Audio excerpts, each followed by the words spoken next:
All right, and we are live. What is going on, everybody? Welcome back to the channel. After Sound here with my good friend Darkestnyte, and let's address this head on, Darkestnyte. Yeah. We both had an interesting weekend so far, so Yeah. this is gonna be a chill stream. We're just gonna Oh, talk about very, gaming. very. I got my coffee here just to help wake me I got up. I'm my. assuming you're the same. Yep. And we are, so for those who are not in the U.S., we are celebrating the birth of our nation this week. How many years is it? Are we at 250? We're almost at Let's see. So 250. 1776. Yeah, it's almost Yeah. there. I guess. Yeah. Yeah, so We not should know not that civics, right? yeah, Civics right. should be taught in school. I'm a firm believer of that. Should, So, 1776. I just couldn't do the math, so we're almost yeah. there. But yeah, it's a 3-day weekend for us in the U.S. So, Darkestnyte, thanks for joining me this morning. How are you doing?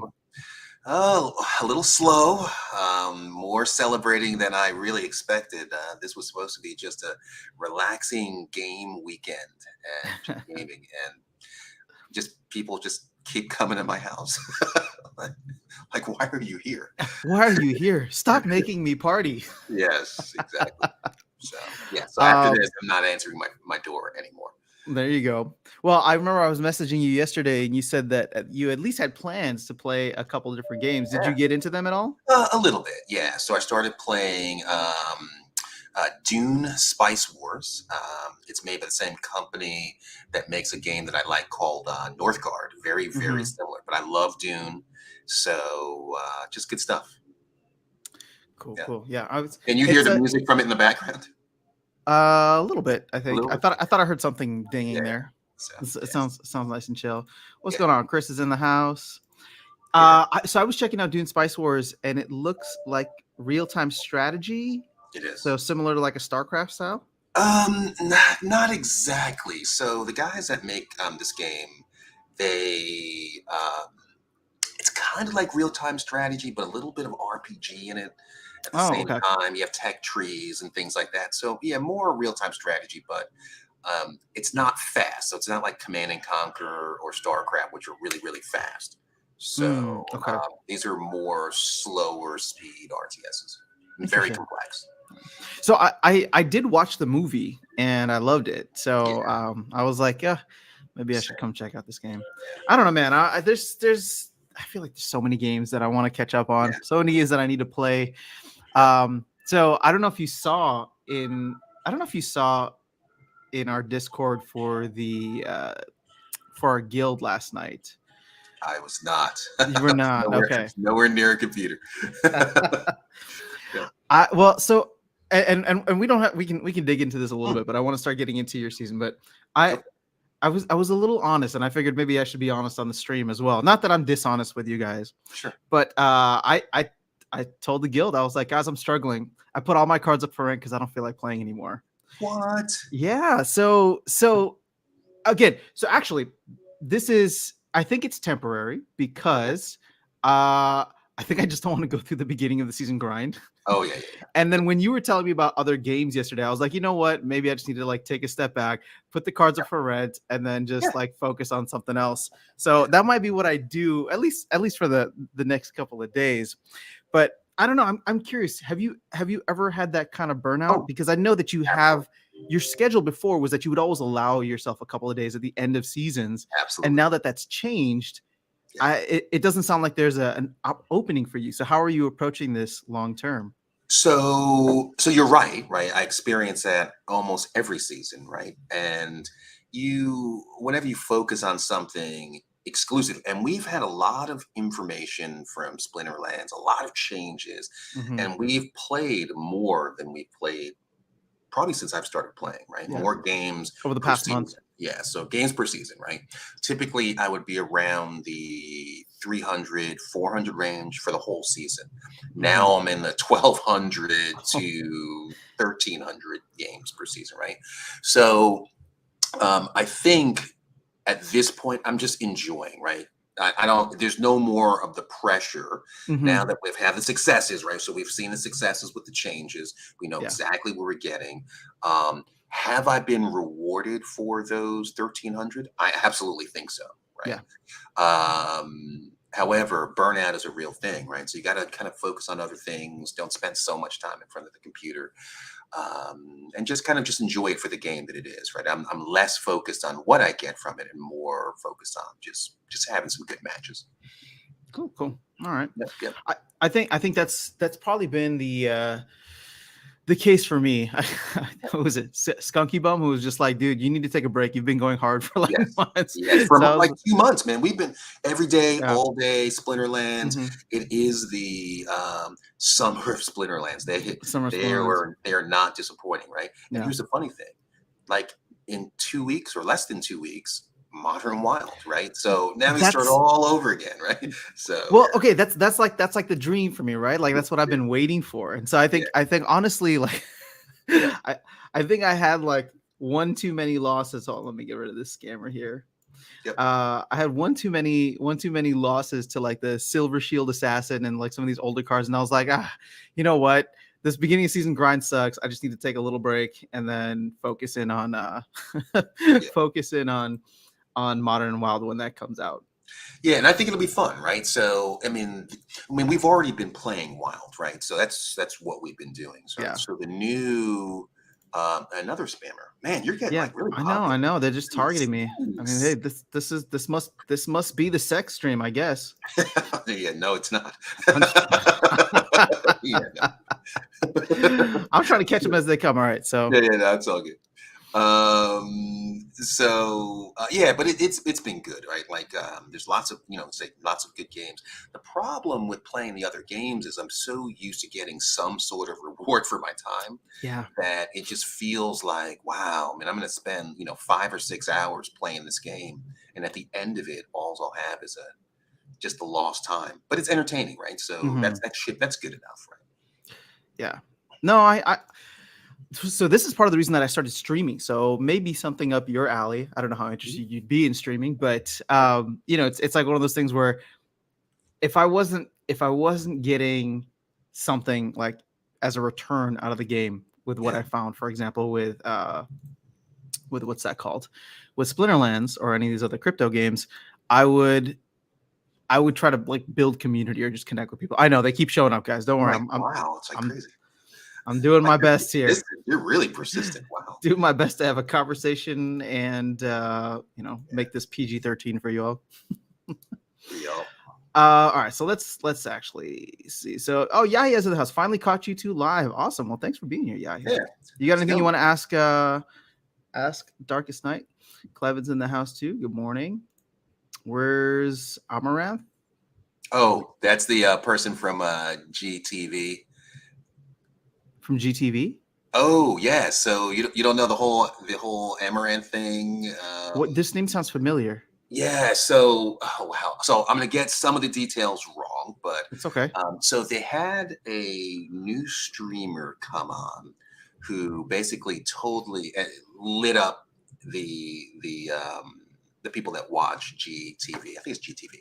Okay. And I guess calling them sexist and stuff like that. Typically, like totally controversial stuff. Mm-hmm. And so, en masse, the people that were subscribers to that channel just like left. And so they learned a kind of a hard lesson that you can't attack the people that are your audience. And so what they Mm, did was they swung the other way and had, I think Amaranth, and she came on with like hardly any clothes on, and they were doing, kind of just okay. wacky. What game or thing was this No for? games. Community? It's just general It's just a general general stream. discussion. Okay. Yeah, yeah. You have to look it up. It's actually kind of funny, and Okay. it's really an exercise in how not to treat your audience. So Ah. I Okay. think they'll probably. I'm sure some people will give some commentary around it, but it was interesting. Yeah. Cool. Cool. All right. Justin's in the house. What's going on, fellow guildmate here? Chris is saying today almost max CL summoners, just 3 BCX short Kelia. Oh wow. Nice, Congratulations. nice. It's annoying when you put credits in and the price goes up slightly. Oh yeah, yeah, Yeah, yeah. just wait. You'll always get a better deal. I Team mean, you Phoenix can't win Rising. that one. Yeah, I you know. can't win What's going on, man? When the game asks us like when will they go up? Do we need to wait for Bitcoin halving? That's been my thought process. Is Yeah, I don't see things going up until the Bitcoin halving, but I don't know. We could see things change here.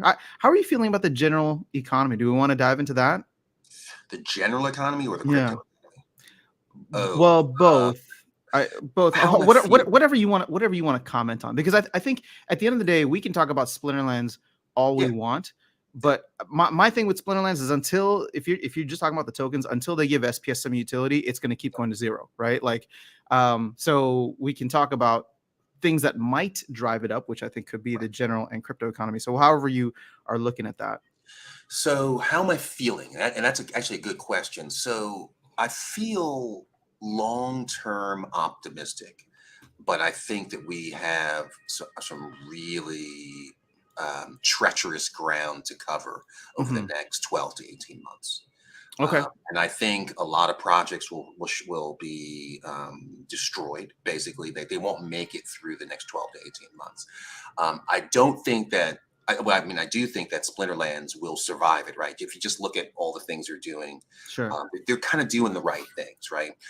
Regardless of the markets and how they look, they still have developers. They're still rolling out new features. They are definitely bullish on their project, and they are really part of the community, right? Yeah. And how you know that is you see them when you're playing, right? So, one of the wins I got earlier in the week was against Nate, right? And I see these guys are Yeah. actually playing the game, right? Playing the game that they build. So, Yeah. so yeah, so there, I feel good about that. But in terms of the market, I think there's lots of good opportunity, but you have to be very smart, right? Because everything's really on sale right now. And when Hmm. you look back at the charts a year from now, 18 months from now, and you look at the prices where they are right now, and then where they'll be when the recovery happens, people are gonna kick themselves, right? I could have gotten XYZ asset for a fraction of what I'm about to pay for it, right? Sure. It's Yeah. literally one of the reasons why I bought Kitty, right? When I did, because that was the best opportunity I had seen in Hmm. a year. Yeah. So got it. It's, I mean, will I ever get true value from it? Yeah. Maybe. ROI on Kitty, 10 years maybe. So, but it's fun to play with, right? So, Sure. See, I I think that's kind of the struggle that I've been going through recently as well. yeah, So not just the burnout, but also I feel like as I transition from more of a like the investor mindset to the player mindset, yeah, one of the things that is now coming up to start to feel like a regret, and I would love to hear your thoughts on this, is I feel like I messed up going too heavy on SPS. Now, maybe there will be a point in time in the next 6 months or 12 months where it's just like, oh, SPS does something, and all of a sudden, like it goes up in value, right? true. But here I was for the past 6, 8 months, maybe even longer than that, whenever I started, where I was just stacking SPS, thinking that this thing was going to have utility, right? When I could have been taking my airdrops, selling them for the cards to play at Diamond. Yeah, yeah. You know what I mean? Wow. So it's like, oh, the cards would have had utility. I could have been trading out an asset that I've been going so heavy on, right? Right, Because I'm right. just like, oh, I want my SPS, and this thing has just gone down 96%, I think, at this point. Whereas had I just been selling it, I would have been able to play probably at Diamond and would have been getting better rewards, and my at the very least, my playable experience would have been so much better, right? You get what I'm saying? I That's do. Yeah. that's kind of like the like, oh shoot, did I mess up? Kind of moment that I'm going through right now. So, welcome. Congratulations on now being an OG, because we all have those stories like that, right? Cool, And cool, now you okay. have yours. So welcome, brother. So yeah, because I mean, you can't predict any of this, right? I have my Hmm. stories very similar, um, but at least yours was made a decision, right? You made a decision, Yeah. and it's like rolling the dice, right? Mine were based completely on not knowing anything, right? So yeah, I mean, here's the thing, right? If you look at it from a positive perspective, you have staked an enormous amount of SPS, right? There is utility. You just don't. I don't think you play as many tournaments, do you? I haven't Yeah, recently, but yeah, yes, I mean, sure, I can jump into these tournaments, but now the high level ones that pay the best, I don't have the cards for, so I need to yeah, strike a better balance there, or figure out how to be a better renter. within the economy. Yeah, and that's a thing, right? So because I've won more than I've actually put in from some of the tournaments, right? And I didn't even think I did that well, right? Yeah. But How has the tournament experience for you been? Because I know this is something recent that you started up. yeah, it's been good. I'm not as consistent. Sometimes I'll sign up for a tournament and then I'll forget, things like that. And But they before. send your feedback, right, which is cool. So it's good, right? I think I need to just kind of get into a groove where that's just a normal part of my playing, right? Do our ranked battles. That's where the most of my focus is, and then maybe go into some of the tournaments. Other people are the exact opposite, right? Some people go really hard on tournaments and don't even focus on ranked battles. Yeah. So everyone gets to play the way that they want. I kind of like that. Cool. All right. So I don't know if you checked the market recently. I feel like you've done your shopping spree already, but State of Yeah, I'm pretty Survival much saying done. that the deals are pretty good. Carnage Titan dropped, and I was just looking at the price. Queen Mycelia is at $10 right now, Wow. which is Maybe I will go shopping again for later. Max My Quicks. Yeah. Congratulations. Congratulations. Where should I contribute for Song of the Phoenix Guild? I forgot about the contribution every season. We're not. Yeah, Just hang on to it for now, Kenley. We're not charging any contributions. Just take advantage and participate in the brawls when you can. Yep. Let's see, Team Phoenix Rising. Why is there so little marketing work done to get new players? Have we seen any player growth when Shadow was hired? Welcome plushies aren't enough. I agree. So I will say, and I've said this in recent videos as well. I'm willing to give the team a pass until maybe the end. The end of Airdrop, right? Because if you look at what they've done over the past couple of months, and we got another person to block here. But if you look at what they've done over the past couple of months, which has taken a while, and I agree the frustration, is real in that. But rewards rework was huge, and they've made adjustments to reward rework within a month. Then we have Modern and Wild, which are coming in, which to me is not necessarily going to be great about bringing in players, but it is great about making the new player experience good, right? It's not a marketing thing, but it's like, okay, well, now you don't have to compete against all these OG cards that, there's only maybe a few of them in circulation. And then we have the end of the airdrop, which is going to reprice everything in the economy. So again, I'm not privy to these types of meetings within the team, but my speculation is that once the end of the airdrop is done, and once they've had these kind of like 1, 2, 3 rewards rework, modern format, and end of the airdrop, now it will make sense to try and really bring the player base to another level. Because now when people come in, they get to have a better experience in bronze. They get to have a better experience playing with a modern format, and the card prices, they're pretty good right now, but I still think that we might see the market repricing itself and there be some good deals over the next couple of weeks following the end of the airdrop. So that's my thought process. If we don't see that, then I'll probably be like, okay, well, we can't just keep blaming it on the bear market. We should probably be trying to like actively recruit. But what are your thoughts, Darkestnyte? Yeah, so the exact opposite, right? So I would not blame any of this on Shatter at all.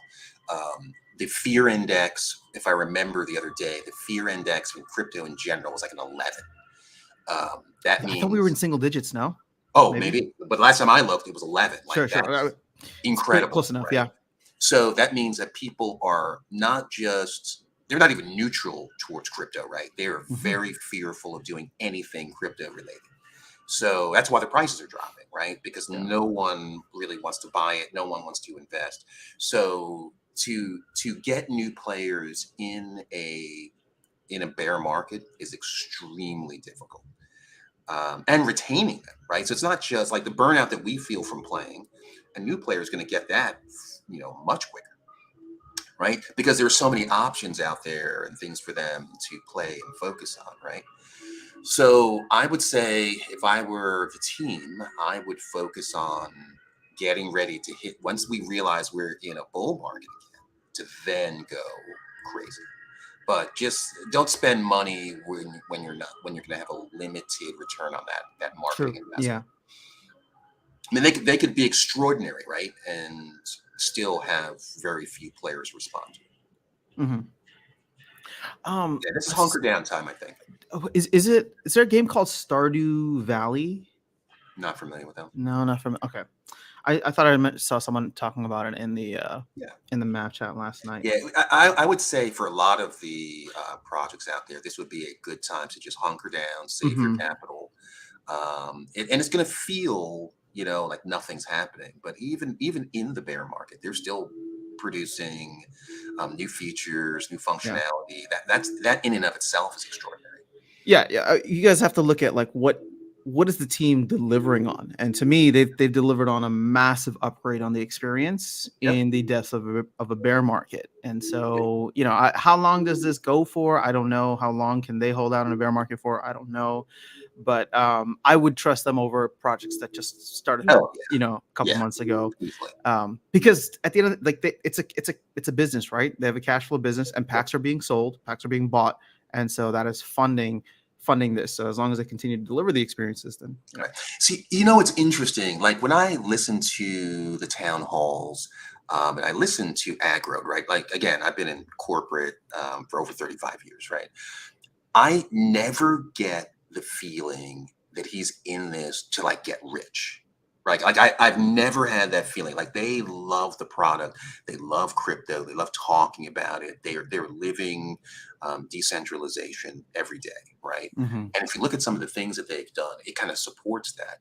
So I think, like I said, I think that they treat their company like it's always in the bear market. I think that the decisions that they make say, hey, this is great right now, but in a couple of months, this whole thing could, the wheels could fall off. And that's exactly what happened. And I think they were ready for that.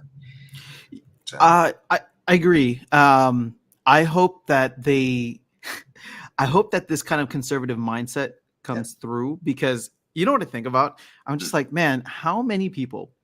Here's just some speculation, but if the DAO had been up and running Yeah. at the beginning of this year, how many people would have voted for us to do something degenerate, like throw all that SPS into Terra Luna, right? To earn that 20, like that's, and I'm just like, okay, well, right now Oh, yeah.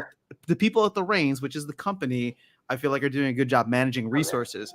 From everything that I've seen, like you said, from a corporate standpoint, and now I get to see some of that behind the scenes, where it's just like, all right, Oh, they yeah. had this influx of capital come in last year just due to the bear market, or due to the bull run, due to an exploit in the system that also caused the bots, right? Yeah. But they took that money, they turned it around, they didn't retire to Splinterlands Yeah. Island. They kept building out the game so that everybody could join them on Splinterlands Island at some point. Yes. Yeah. And think about that, right? So, had they been greedy, they would have made different choices. And we probably wouldn't be talking right now. We'd be like, oh, Splinterlands Yeah. with our pitchforks and torches, right? But no, that's not what happened. So good stuff. Yeah. So Yeah. I'm feeling, so again, to answer your question directly, I'm feeling pretty good, optimistic about the future. Mm-hmm. Just got to get there. Just got to get there. Well, they keep talking about the second half of this year and a lot of potential partnerships they have, a lot of different things in the game economy that they're going to try to implement. So, I'm doing my best to like reserve judgment on really what happens after the end of the airdrop, because to me, the way I look at it is that like and I've said this before, and I would say that, Yaba Matt would maybe even back it up based on some of the comments he's made. But what they did with the airdrop and pegging DEC 1-to-1 messed them up for an entire year, right? Because Yeah. it just changed the dynamics of the supply demand within the game economy, and it really caused all the problems that they're trying to solve now. But it brought in a bunch of benefits because it gave them all the capital to build out the infrastructure and resources that they have. Absolutely. Now it's just like, okay, well, this thing that brought in all this money, but also all these problems with bots and draining the economy. Now we have to go through and like build out the team to actually fix it. And so they're doing that. And I think that they just want to see what happens after everybody stops getting SPS for free before they start giving SPS some utility. But I don't know. That could just be me. But if As you long look, as I'm sorry. no, I was like, if you just look at like ranked battle SPS rewards, they could have implemented that a while ago, but it's like nowhere on the roadmap. And to me, it's just like that's not even a conversation they want to have until after the end of the airdrop. So As long as that battle button doesn't go away, I'm good to go. Click. And what's really interesting about the rank rewards, I don't even pay attention anymore to the DEC that I get for battles. I don't even look, right? Yeah. It's not even a consideration anymore. It's whether I won or not. Yep. That our shares. I pay more attention to the R Yeah, shares and yeah, how much I need to get to the next bar. absolutely. So All right. I think it's great. So Justin saying for me, I don't really care about the card prices because I don't buy them anymore or selling Okay. them. I just care about the new card. For me, it's the Agree, game plan. 100%. Okay. Yep, 100%. Crows agrees with that too. It's like viewing common goods in BTC instead of USD. That's fair. I mean, look, if you're getting utility out of the cards, then like it doesn't matter what the price is. This is how I treat land, for example. Like I don't look at the price of land outside of just having fun with it. Like I bought my land, my land is down probably like 75 to 80% from what I bought it. And it doesn't even have utility, but I don't care because I'm like, I bought it and I have it now. And it's Yes, like, okay, it's exactly. here and it's mine, right? So it doesn't really matter where the price goes because I'm not planning to sell it. So I'm collecting DEC from Starbits. When airdrop ends, gonna buy them packs. There you go. Ooh, we're getting closer to the. Oh wait, so you weren't on Discord at all last night or this morning? You should go. I haven't even done it yet, but you should go into the QA server because they Oh, just yeah. dropped Grandmaster Wrath in there. Did they really? They did. So you might have the rest of your Sunday morning at least. Well, I Yeah. saw you were streaming and you said you couldn't find anybody to play. Well, I will definitely jump into it. Absolutely. Matter of fact, we could do it now if you like. Sure. Check it up and see if he's in there. Like I said, I saw it as soon as I woke up and I was like, you have an unclaimed card. Airdrop. there you go. So they're testing it out. I actually posted a similar comment with Luke, and he claimed Chatter did a lot of things, but he could not name a single thing beyond Owaka and plushies. Chatter needs to work harder. Yeah, look, we're not going to get on the channel and bash Chatter. If you look at what Chatter has been doing, though, and I can't comment because I don't know the details of it.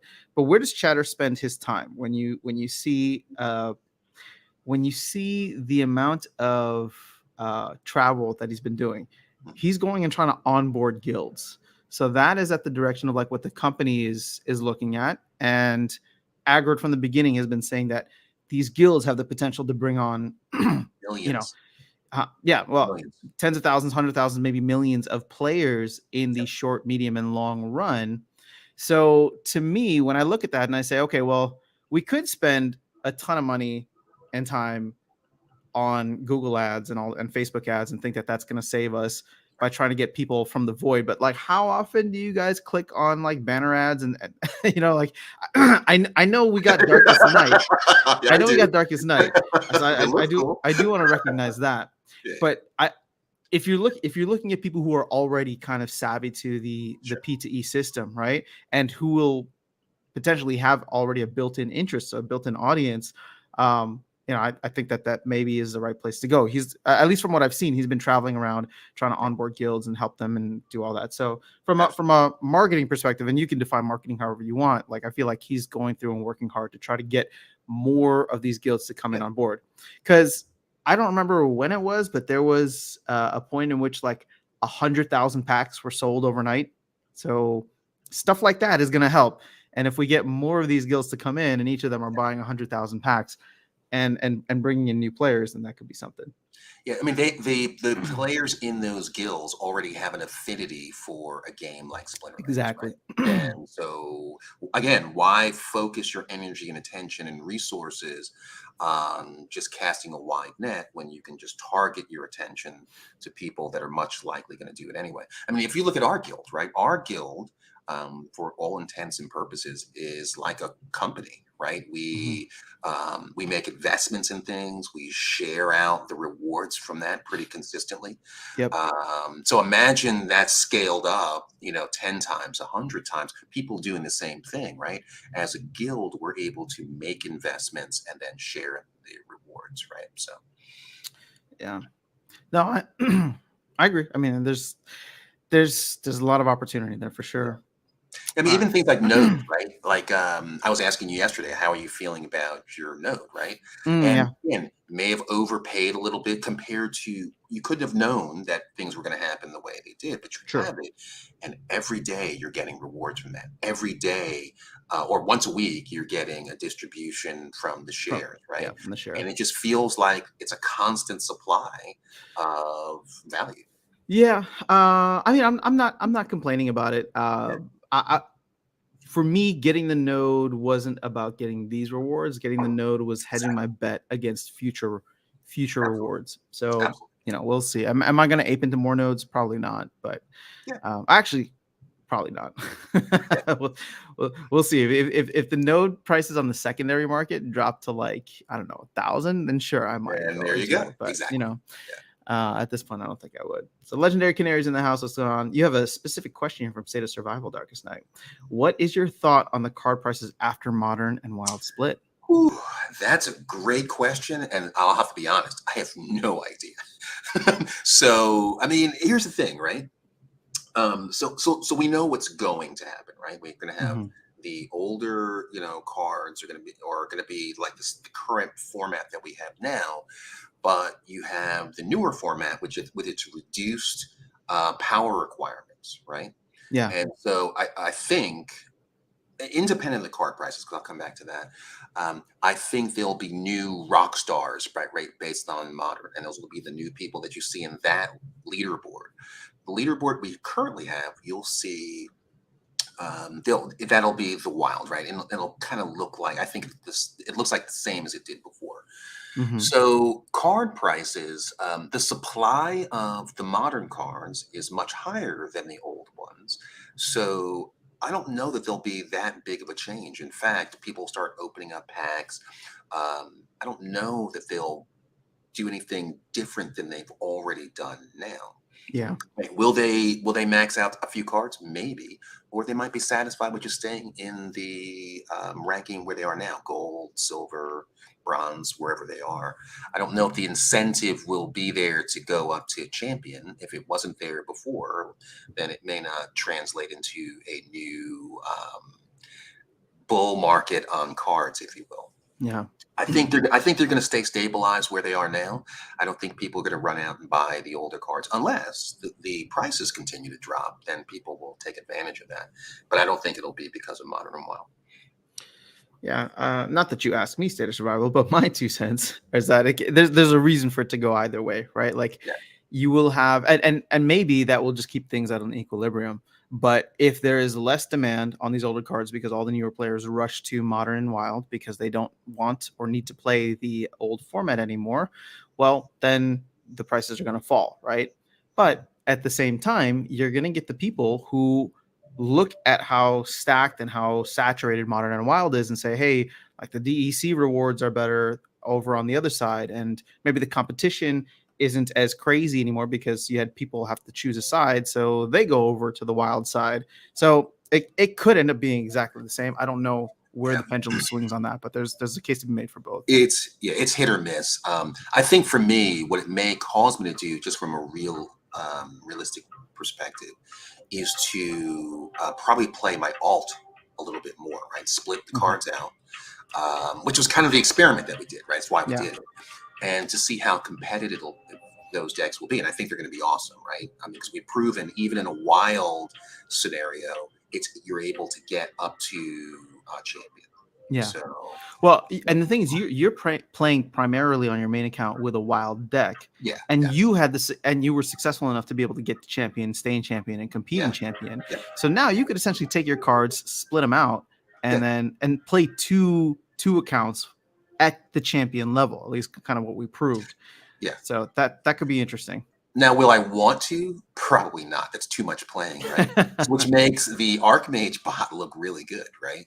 When that comes out, maybe. Yeah. So we'll Have you looked into that at all? Any further? Nah, I haven't. No. I mean, I like playing, right? So yeah, to have somebody else play for me, not so much fun. Yeah, that's fair.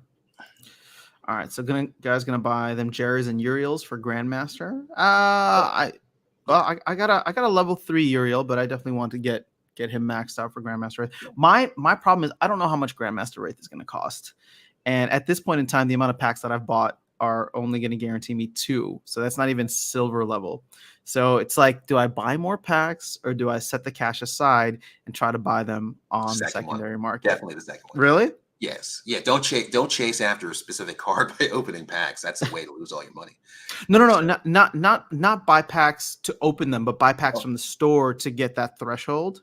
Oh, yeah. But I'll need to buy like 6,000 more packs in order to get a max out copy, and that's I'm not looking to spend. Or no, 4,000 more packs. Not looking. To I mean, let's look at it, right? How expensive could the card possibly be, right? So I would say it'll be similar to Quicks. At first, everybody will be super hyped Mhm. about it, right? But it'll drop down to wherever Quicks is, You and think if you so? wanted to max your Quicks out, you could do that whenever you want. Quicks is at $16 right now. Yeah, You think we're that's gonna have crazy. legend? You think we're gonna have legendary summoners going for Oh yeah, $16? oh yeah, Yeah. This will be just like the times when Yoden was trading for like 20, $30, right? yes, which I will never do again. So no, I think we could be at a point where we'll see $10 legendaries, right? That's where we were before the bull market last Actually, time. that's true. Yeah. So yeah, so we'll probably get there, and this time when we're there again, we'll know to fill out our collections and get Yeah. everything. Like when Max a new everything out. card comes out, even if it's expensive, I'll still get it, right? Because I don't want to miss an opportunity to say, hey, that card is maxed out and done. Yeah, So excuse me. that's true. All right. I see everything tanking after the airdrop. Do you see the same Yeah, thing? Will SPS even go up a little bit? No, I see everything going down. yeah, Again, SPS is still going to be given out, or it's still going to be diluted heavily. Sure, the airdrop's going to stop, but for me, the thing with SPS is that it's only going to go up if people are buying it, and the only reason that people will be buying it is if it goes too low. So right now, we've seen that equilibrium price of like people buying versus the sell pressure on it. I mean that floor has just been dropping. I think we're at what, 4 cents today, four point something cents. Let's see. yeah. I think it was 4. Let me see. Yeah, 4.7 cents. Yeah. So that floor to me is going to continue to drop until they give people a reason to buy SPS. Sure, you might have your whales come in and somebody, Yeah. I keep saying if SPS drops to a penny, then I'm going to back up the truck, right? Oh yeah. Same. But other people might back up the truck at 4 cents, and that levels it out at 4 cents. Somebody's going to back up the truck at 3 cents. It's going to level it out at 3 cents. So the longer they go without giving it utility, the longer that it will trend towards zero. Do you guys have any speculation for SPS LP rewards after the airdrop ends? I have no speculations. None. I would assume that the rewards are going to go to people on tribal decks, but that's about it. Get Chatter as a guest in one of your live streams for a Q&A session. Would you want to talk to Chatter, Darkestnyte? Yeah. Absolutely. Let's see. Maybe we can get him on. Ooh, another question for you, Darkestnyte. I think you're right about aggro. I've listened to other game CEOs, and the arrogance is astounding. The aggro is really down to earth and quite organized as a person. Yeah, I agree. Again, like if you were going to be gaming, let's say we were playing something Dungeons and Dragons or any of the games, right? And you're sitting across the table. You know what? Let's do Warhammer. You're playing Warhammer with aggro. Like he's someone that I would just mess around with and tell jokes to and just play, right? You're not worried about all the other stuff. And that's how I feel when I watch the town halls, right? Just you're one of your buddies, like we're talking now, right? And he's just a cool guy.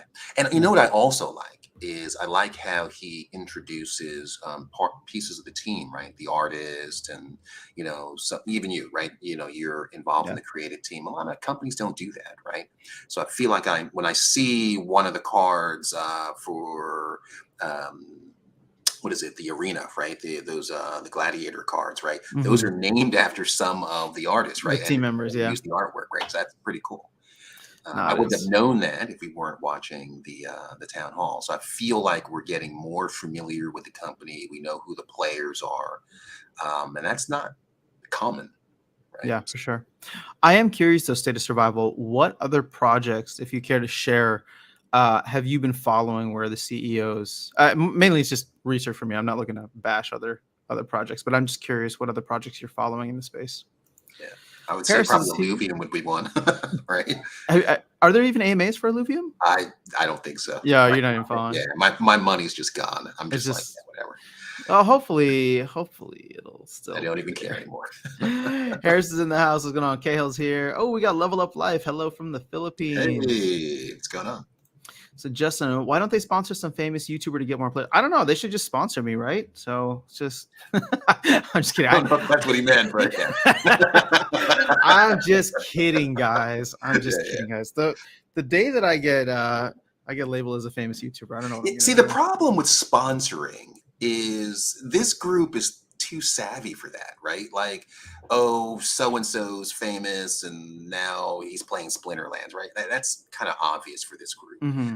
Um, if I mean, if you look at the same consistent players that are tuning into the stream, it's lots of investment, but like a celebrity is not going to make us play more, right? I don't think, right? Yeah.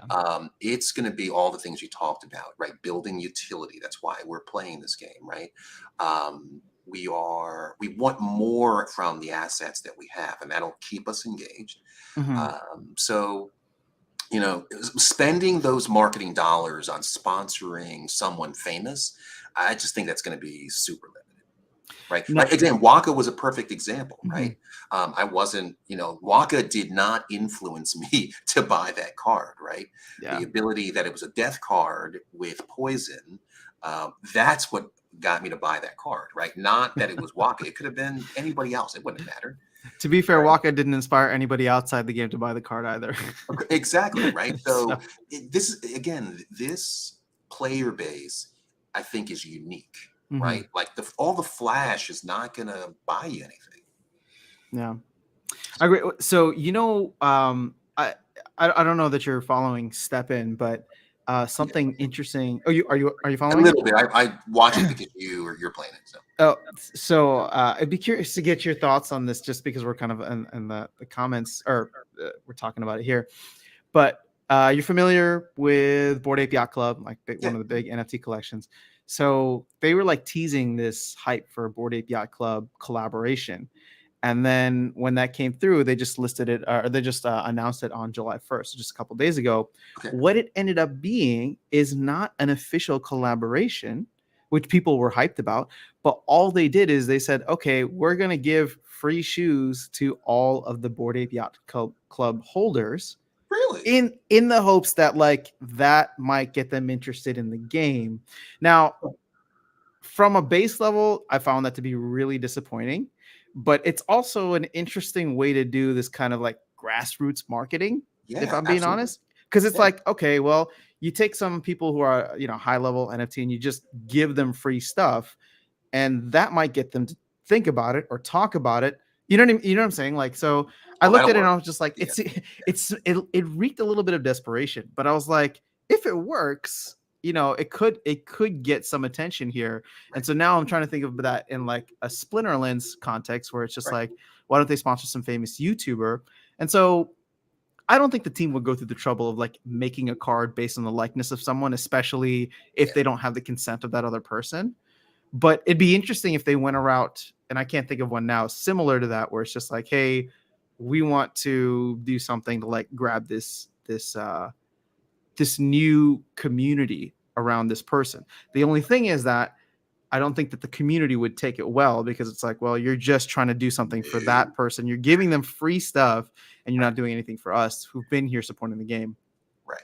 It's an affinity thing, right? We said that before, right? So Mm-hmm. you're bringing people into your economy that have already shown an affinity for buying NFTs at extraordinary prices, right? So if you can get them to come in with their dollars into into your player base, then that's a win, right? That's a big win, actually. Mm-hmm. So I think that's a good idea, actually. Yeah, I mean, I don't know what other kind of marketing things they can do, but like I said, we'll see how the rest of the year plays out. Marlins, I think we're excellent marketing, to be honest, right? We talk about it talk consistently every we talk about day. it multiple So times a yeah, week, multiple it's- times a day. Yeah. yeah, What's going on, Marlins? But I'm going to buy packs of my DEC when the airdrop ends. I think yeah, that's the yeah. plan. That sounds like a good game plan. So Cahill saying, just sharing, there's an arbitrage with CL rewards cards. Sell for Mm. 0.007 cards to buy a 2-cent rare. I feel like you're losing out on CP though. Wouldn't those cards have to go for Temporarily. 0.005 for it to be the same thing? Maybe you could be onto something. Thanks for sharing, Cahill. Epstein, did you play Grandmaster Wrath? Is it strong? I have not played yet. I haven't gotten to the test server. Getting an influencer on YouTube is too much work. All right, enough with Oh the man, are you enough with dead the on chatter? Oh chatter man. bashing. No. So I mean, it's clear he's working really hard, right? And he's Yeah. under a lot of pressure. But again, the environment will dictate how successful Mm-hmm. um, he can be, right? So, Yeah. like I said, this is my opinion, right? Not the Mhm. time to start throwing money around at all. Yeah. The thing is, just take a look around. Take a look around. Is there any project that is succeeding right now from a token perspective, right? I don't see it. I saw DFK go through a hype cycle in January. So DeFi Kingdoms, right? That went through a hype cycle and then Yep. everything crashed. Yep. I saw Steppen go through a hype cycle in March, and I'm sure, and then everything crashed. And I'm Right. sure we're going to see more games go through their hype cycle. You have to realize that Splinterlands had its hype cycle back in October with the launch of Chaos Legion. So, was it a pump and dump? Sure, essentially, right? But it was pumped and dumped for specific reasons that we've kind of dissected within the game economy. Now, if again, I'm not really optimistic about Rift Watchers raising the price of SPS too much, but I'm confident. I'm more confident with what the team is doing here than what I'm seeing around in a lot of other Yeah. games, right? Like other games are trying to still figure out how to recover from the pump and dump, like the mass influx of players that came in. Or they had, something like DFK and like Harmony, they had like a major hack in their system. So Yep. it's The fact that I have almost 1,300 games played, matches played from per last season. season, Yeah. that should tell you everything, really. And it's not just me, right? It's other people too that are playing Yeah. hundreds of games per season. You wouldn't do that if the game wasn't fun to play. You just wouldn't. Yeah. So, I wonder if you set a record for most games played. no, because I check, and there are other players. Yeah, they play more. Really? Okay. That's interesting. I say Yahya saying between $50 to $80. It's better than Quicks. I agree. I don't think it's going to get down to 16, but I wouldn't be surprised to maybe eventually see 20 to 30. The thing is, I just hope we stay in a bear market long enough for me to collect on all of them. Oh yeah, yeah, yeah, yeah. All right, so Illuvium Yes, CEO. I knew he was. I knew he was talking about That's me. what he was going. He loves talking about himself, and he spends more time pumping his company up than making the. Yeah, Is there a he got game me. though? He got me. Is So is there a game though? no, Like it's not even playable yet, right? no. So wow. Okay. Yeah, it I was mean, supposed to be out in February. you know what's so like this is what boggles my mind because I follow a lot of the top like gaming or not just crypto and I guess gaming YouTubers. And I shouldn't say I follow because there's a ton of them out there, but the ones that I would always hear about were Star Atlas, Yeah. Illuvium. Yep. Like people were just so hyped about these projects. And I'm not saying that they're dead because I have no idea where they're at right now, but I haven't heard anything about them recently. Granted, I'm not trying to get at I'm not trying to dig at them from that perspective. Yeah. I'm just trying to think of like why isn't Splinterlands in any of those conversations, right? Like here you have a team that actually has legitimate partnerships with celebrities, with Warner Music, with what potential like sports things that Agrid is talking about. So how is I don't know how is it just not being talked about, and why is the game so low? But then again, I think again the bot FUD I think is something that we probably don't talk about enough in terms of it affecting players. But go ahead. Yeah, I mean, those companies spit out tons of marketing dollars, right? That's why we were talking about it. We saw all the ads and all the flash, right? But Mhm. and it served its purpose, right? People went in, they invested in those assets, they bought Starlet ships, people bought Illuvian tokens and then staked them for the in-game Illuvian token, which I still don't think that I've seen anything from. But though it's all there, but it's not useful. I think the people again, the affinity is for a game. We're all playing the game. We play every day, right? So does it really even need that much marketing? I think when the market recovers, people will naturally come into a space because they want crypto. That's why I played, right? I Mhm. can play a game that I know that I like and get crypto as a result of it. That's awesome, right? If you're into crypto. People will find the game as their comfort with crypto goes up, right? Yeah. Again, we're at maximum fear right now, right? There should be no expectation that there'll be even one new player, Yeah. right? But once we get to 30, to 40, to 50, even to 50, a fear index of 50, right? That you'll see everything explode again because everyone will feel comfortable with crypto. Yeah. When will that happen? We have no idea. Maybe after regulation. right? Crypto regulation, people feel good. People right now are tired of seeing rug pulls, right? Yeah. So losing everything, right? So I Yeah. think I mean, it'll be months before it recovers, and this is our time to buy assets. So here's my hopium for the day. okay, go. For folks. I talk about the next Bitcoin halving, which again is 2 years away, and then the effects of it are like 2.5 to 3 years away. Yeah. As kind of like the end all be all. That's when I can see the next run happening. But the truth is that, and I say that for my own like mental and emotional health, right? Because if we don't move until then, at least I called it for myself. Mm-hmm.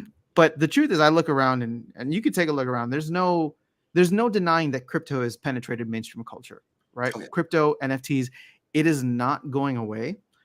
Bear markets, both in crypto and more importantly, before crypto, the stock market, are meant to kill the weak companies, right? The companies that have not been doing it well, and the companies that are just, kind of cruising along on the coattails of others. Right. So this is the time when a lot of those projects will go and die out.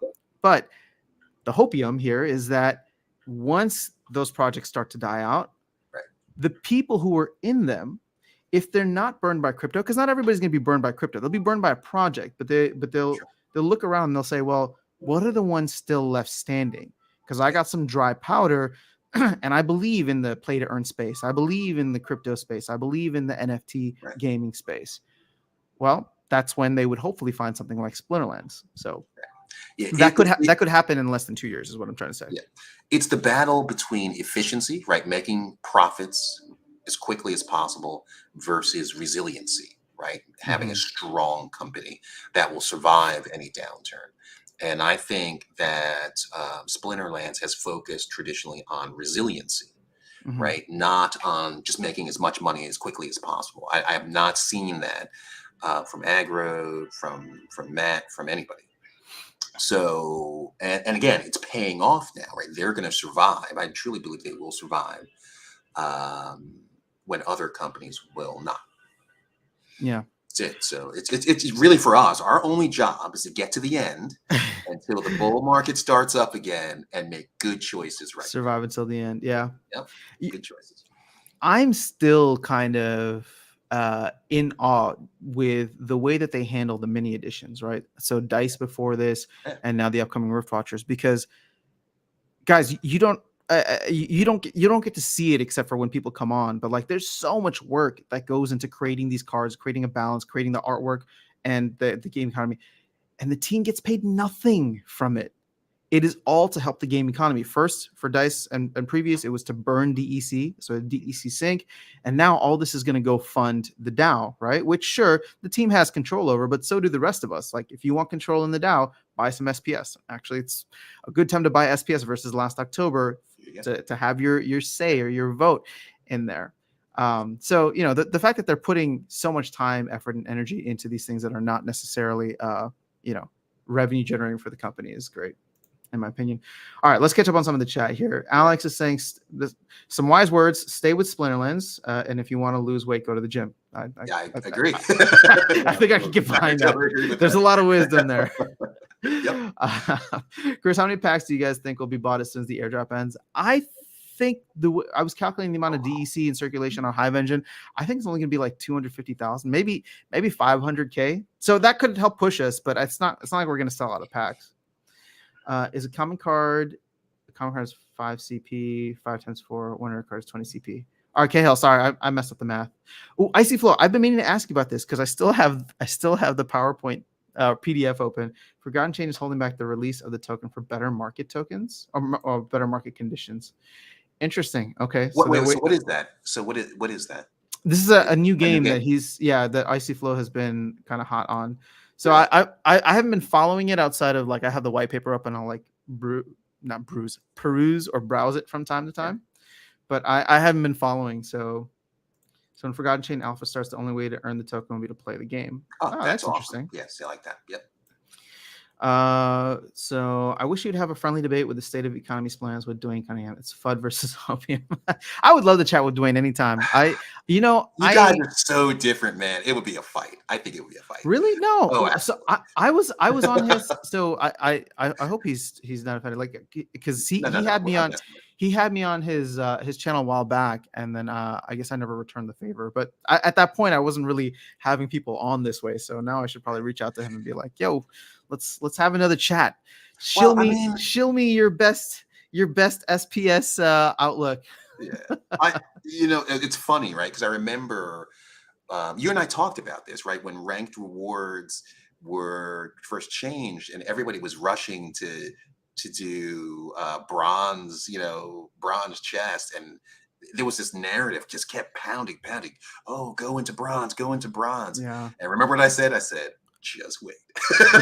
Don't do that.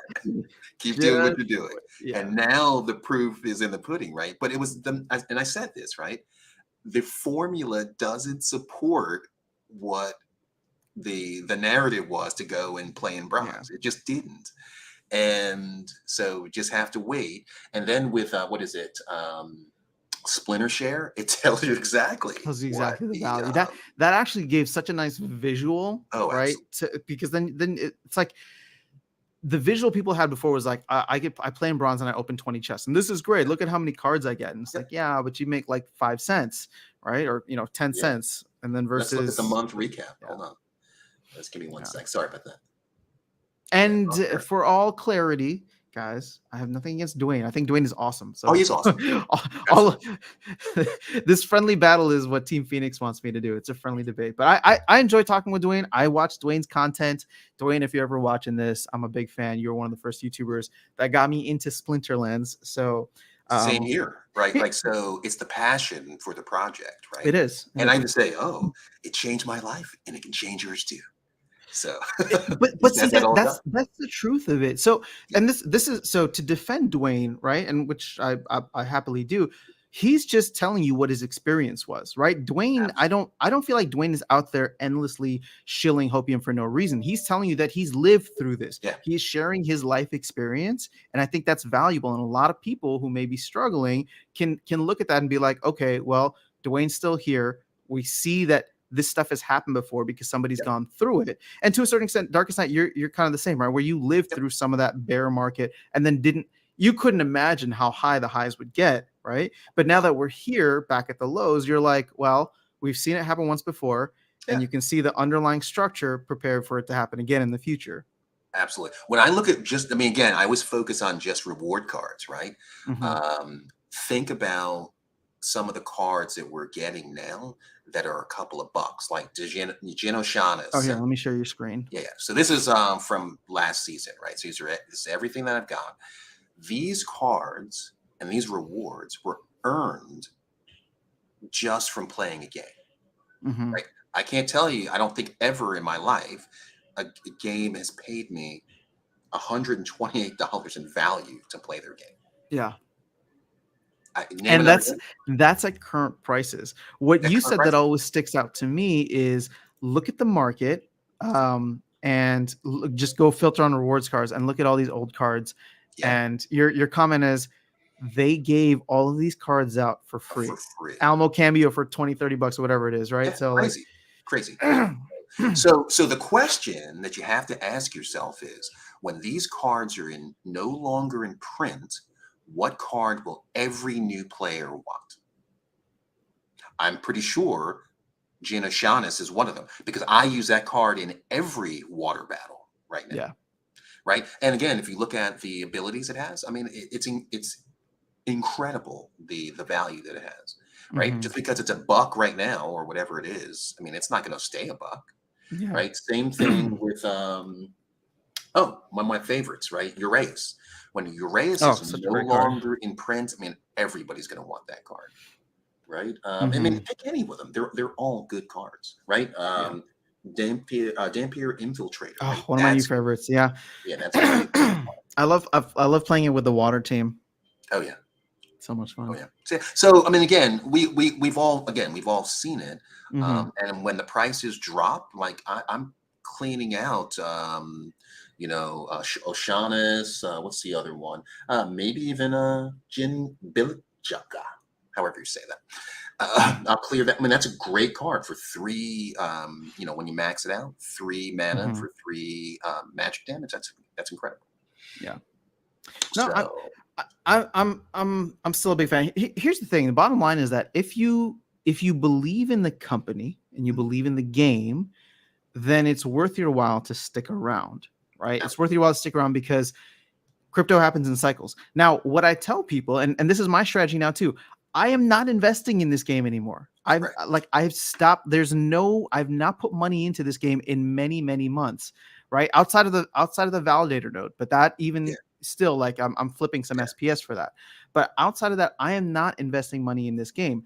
I am buying cards that I want to play with. So I'm not advising anybody to like go through and like ape into this because I don't know what the time frame is. But Yeah. I have enough faith in the company that they're going to do something great in the future.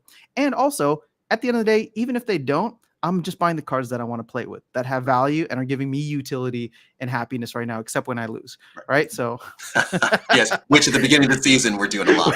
Which at the beginning of the season is tough. But if you look at the utility of the cards, they're giving you these cards for free. Right? Yep. And this is not even at a PAX, right? So these are great cards. You can point to all the ones that you use, right? Pellicor Bandit, Infiltrator, Uraeus, Revealer. Oh man, what a great card. Some of the others, right? So it's good stuff. I'm a big fan. You got me, sweetheart. Says Splinterland should talk with Amway company so they can expand fast. That's awesome. Hey man, if I was getting kickbacks, I'd be shilling this out all the time. Wait, we do. We have the affiliate program. That's true. There's an affiliate program. So I don't even know, guys. If you're not using the affiliate program, there's my link right there. There you go. See, there we go. All right, what's going on, Ventura? Wizard Man, what's up after sound? How are you guys doing? We're doing well. Thanks for spending your Sunday morning with us. Adam Blackwell, assets and plans are getting completely obliterated. Surprised everyone is still cheery.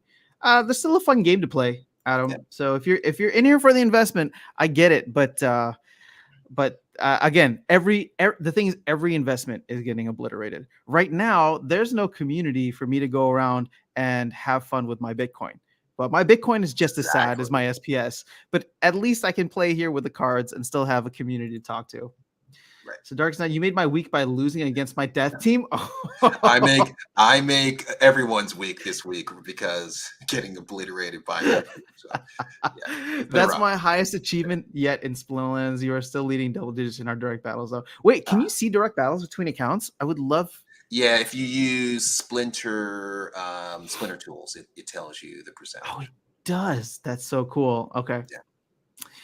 Now's the time to buy. Yeah, I agree with that, Adam. We'll turn around when the stock market, crypto market does. Yeah, but here's the thing. I still say that there could be better prices in the future, so don't ape in now.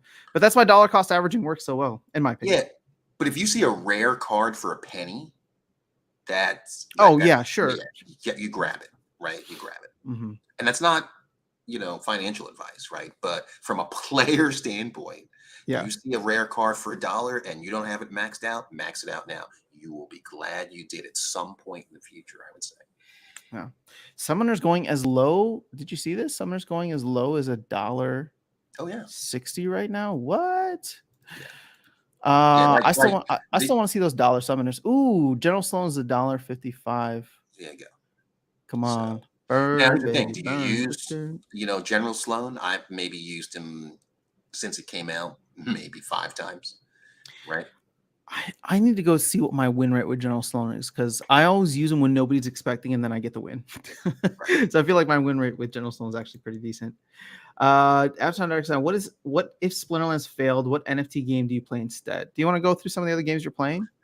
Oh well, I mean NFT games, Splinterlands. That's pretty much it.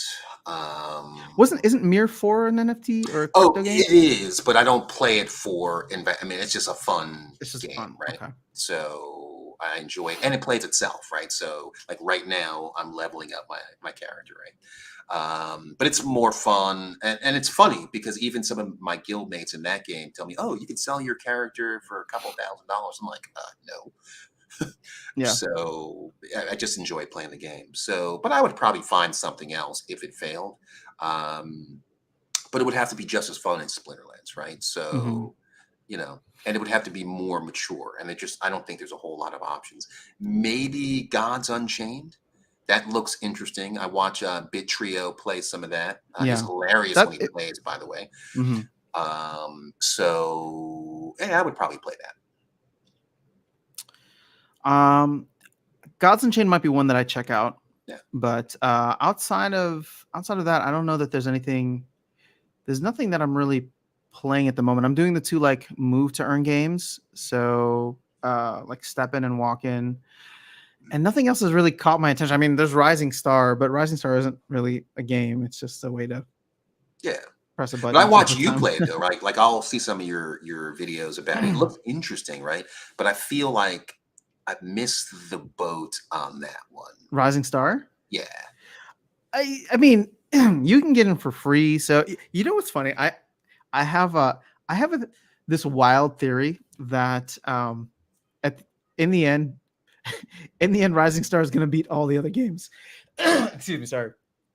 And Interesting. that's because I watched an interview with the founder of the game, and he's just like, yeah, I don't like know much about tokenomics, and I don't give much thought to like the tokens in this. And he's like, I just wanted to make a cool game. And I'm like, those are the ones that always succeed. Yeah. Those are the ones that always like when Yep. people like overthink things and they're like try to plan, and then all of a sudden the Yeah. economy crashes. But for him, he's just like, yeah, I don't know. This is something like fun that my wife and I do. And I'm just like, oh, this is why he's gonna succeed, because it's a pure passion project for him. Yep. And I've seen them do some good things in terms of like shoring up the economy. So it's like I'm still following along. I don't know that it's necessarily too late to get in, Yeah. I'll but check it out. it's free to play. So I will check it I out. think that everybody, if you have extra time to click a button, every couple So hours or so so. tell me what a star bit is. A starbit is the token that you get for running missions, Okay. and you run missions in Rising Star by literally you have to have a certain amount of fans to run a certain mission, right? And then you have to run missions a couple of times before you can move on to the next one. Okay. And so they have like an ECR thing there, so there's like an energy, and every time you run a mission you use X amount of energy, Okay. and your energy replenishes at a rate of 1% per 5 minutes. Okay. So it's resource management essentially, but there's no Okay. actual gameplay, because when you run a mission, you literally just click a button, and then that mission runs for 5 minutes, an hour, however long, before you can come back and run another mission. Okay. So if you're looking for a game, Darkestnyte, which I feel like you are, I don't think it's for you. Okay. Although you can check it out. The thing is, it's not fun from like a game standpoint. It's fun from like, oh, do I enjoy farming and resource management? So progression, like you feel like you're progressing. Exactly. Now they do a great job with that, because there's XP that you get for running each mission. So you run up different levels, and then you have to unlock different areas, different missions to have to get to Cool. certain levels. Yeah, I would So like that. there is a very good sense of progression that is severely lacking in Splinterlands. Yeah. So that's one of the things that I will give kudos to that for. But in terms of like starbits, like you just get paid starbits, and then you can go and buy packs, buy cards with starbits. And there's certain elements within the game, if you want to get deeper into it, where you can actually burn starbits by kind of engaging in something where you can earn Star Pro, which is just another token for them too. So Okay. Interesting. I don't know. It's interesting, and like I said, I like it. I don't spend as much time with it as I do something like Splinterlands, but it's there, and it's cool, and it's interesting, and I don't think it's going to go away, because it's literally a passion project to someone who, Interesting. even if starbits go to 0.0001 or whatever they end up being, like he's still going to be making some, the way he described it, he's like, every morning my wife and I, we go walk the dog, we wake up before breakfast, we go walk the dog, and it's like 30 minutes, and we just talk about like how can we make the game better, and then I'll spend the afternoon just trying to like code in some things. And I'm just like, dude, your That's life cool. sounds I like that. amazing, right? He's just like so chill. I love it. Like, so Yeah. Again, I don't know where it goes in the future, but I'm bullish on the fact that I'm bullish on the fact that like it's gonna be around because it's a passion project. So if you like it and you're leveling up, then who knows? Maybe there's a point in which Starbits like hit a penny, and I think people would go absolutely bonkers if that ended up being the case. But we're not there yet, and the scammers are back. So let me go ahead and just block some There people. we go. We You're missed getting you, really good at that. scammers. Yeah. Well, I have the comments up in both sections where we leave off, so I can load them up, and then I have the new ones at the bottom. So whenever they Yeah. pop in, I can just go down. All right. If you don't mind, let's go back through and catch up on some of the chat here.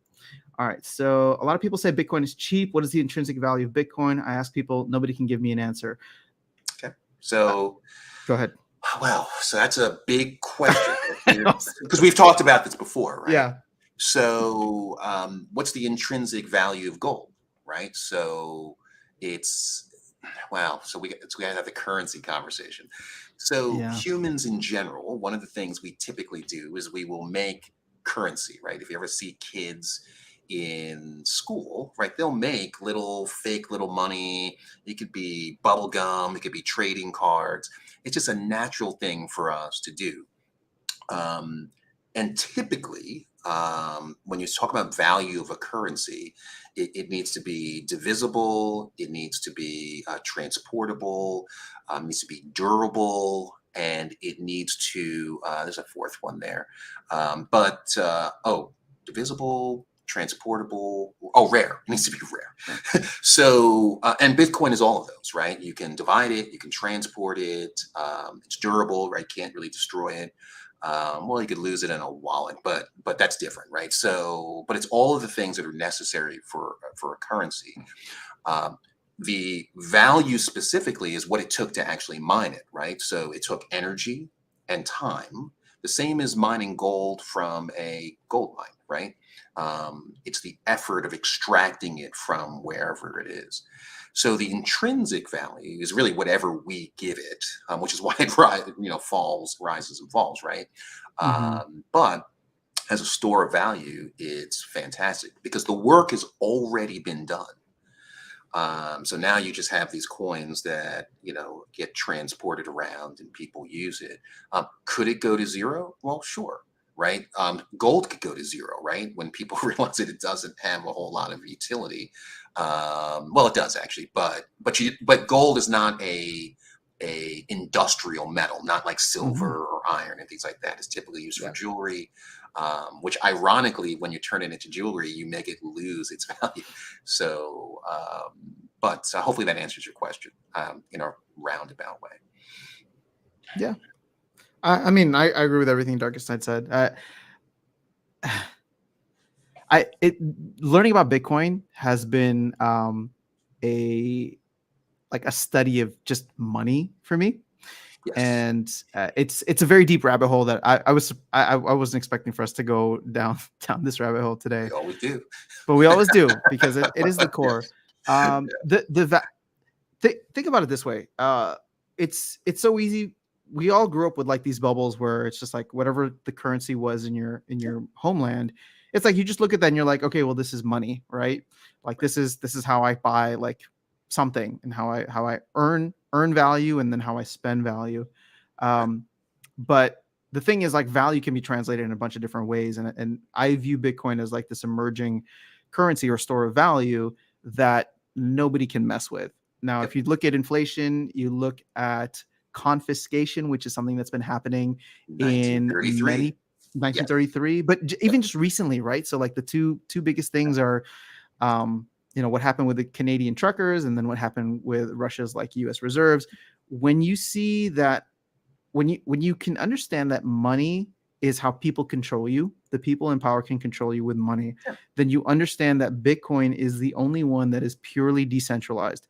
The next most decentralized is gold, but we can see that gold has gotten centralized to a certain extent too. It's highly manipulated. Highly manipulated, yes. So at the end of the day, what gives Bitcoin intrinsic value is the fact that you can send me value, right? Like if I have your Bitcoin wallet address, I can send you Bitcoin at whatever market price that that we decide. I basically I can just send you Bitcoin, and nobody can stop me from doing that. Like literally nobody can stop me from doing that. There's no government, there's no financial institution. It's just between me and you. And that peer-to-peer is what takes me back to like the Napster days, right? Early on. It's just like, okay, well now it's just like we can do something completely separate without anybody in the middle. And I think that has a lot of intrinsic value. Yeah. See, here's the interesting thing, right? So to repair our economy, because they did this back in 1933, right? They said all Americans must turn in their gold coins, and we will give you a certain, value for it. Yeah. And then they went to the foreign governments, gave them an even better price, right? But that allowed us to go into, the end of World War II, being an economic superpower, and everyone gave us back their gold to hold here for safekeeping, right? Yeah. They could do the same thing right now, right? 2023, they could say, hey, all American citizens must turn in their Bitcoin. And now we have a fiat, not even fiat anymore, right? It would be Bitcoin-backed US dollars. Problem solved with the economy. We would be pissed. Right? But we were pissed last time, right? But so this time it worked out. Well, it didn't work out, but it's a solution, right? So you can also lose your Bitcoin in a boating accident, though. So you could also lose gold coins in a boating accident. Remember, I'm a diver, so there you go. See, yes. I love that meme. All right, let's move on because we're getting behind on some of the chat here. But appreciate the question. So get your summoners before land drops. When 150,000 go to the land plots, I think we have a good year before land drops in that way. Actually, no, not a year. I think Q1 of next year is when functional land comes in. 6 months. 6 months. Okay. Man, I keep forgetting we're in the second half of the year now. It's crazy. Yeah, and it's gonna go like that. It is gonna go just like that. All right, Adam, lots of people got in after the pump cycle and hence getting murdered. True. But once again, and this is not to take away from Splinterlands and the murder that is happening in the massacre that's happening in Splinterlands, but look at every project, man. Like every project is down right now. So it's either get out of all of them or pick one that you feel like is worth being a part of, right? Like that's what it is. Cause like if you're feeling, and this is just pure unemotional investing advice, which not financial advice, but the financial advice that I try to live with is like, if you're having trouble sleeping at night, or if you're uncomfortable, then you have too much risk on the table and you got to take some of that risk off. Yeah. So yeah, I think again, I'm not a card flipper, right? If I were a card flipper and that was kind of how I made income, I would be very nervous right now, right? I'm a player, right? So I see an opportunity to grab cheap cards. Yeah. That I won't be able to afford later, right? Yeah. So I mean, this is why I stopped buying cards as investments. I remember early on, I would look at them. I'm like, oh, this is digital real estate. But the thing is, look at what happened right after the rank rewards update, right? All the rewards cards that were renting out for like 87% ROI or APR, those all went to potentially zero because there's no demand for them anymore. And I think that demand's going to get even lower with modern format because people don't need the power or as much power to play in modern. So when do you think we will sell out of Chaos Legion? Is Aggro's computation correct? I think Aggro's a little bullish.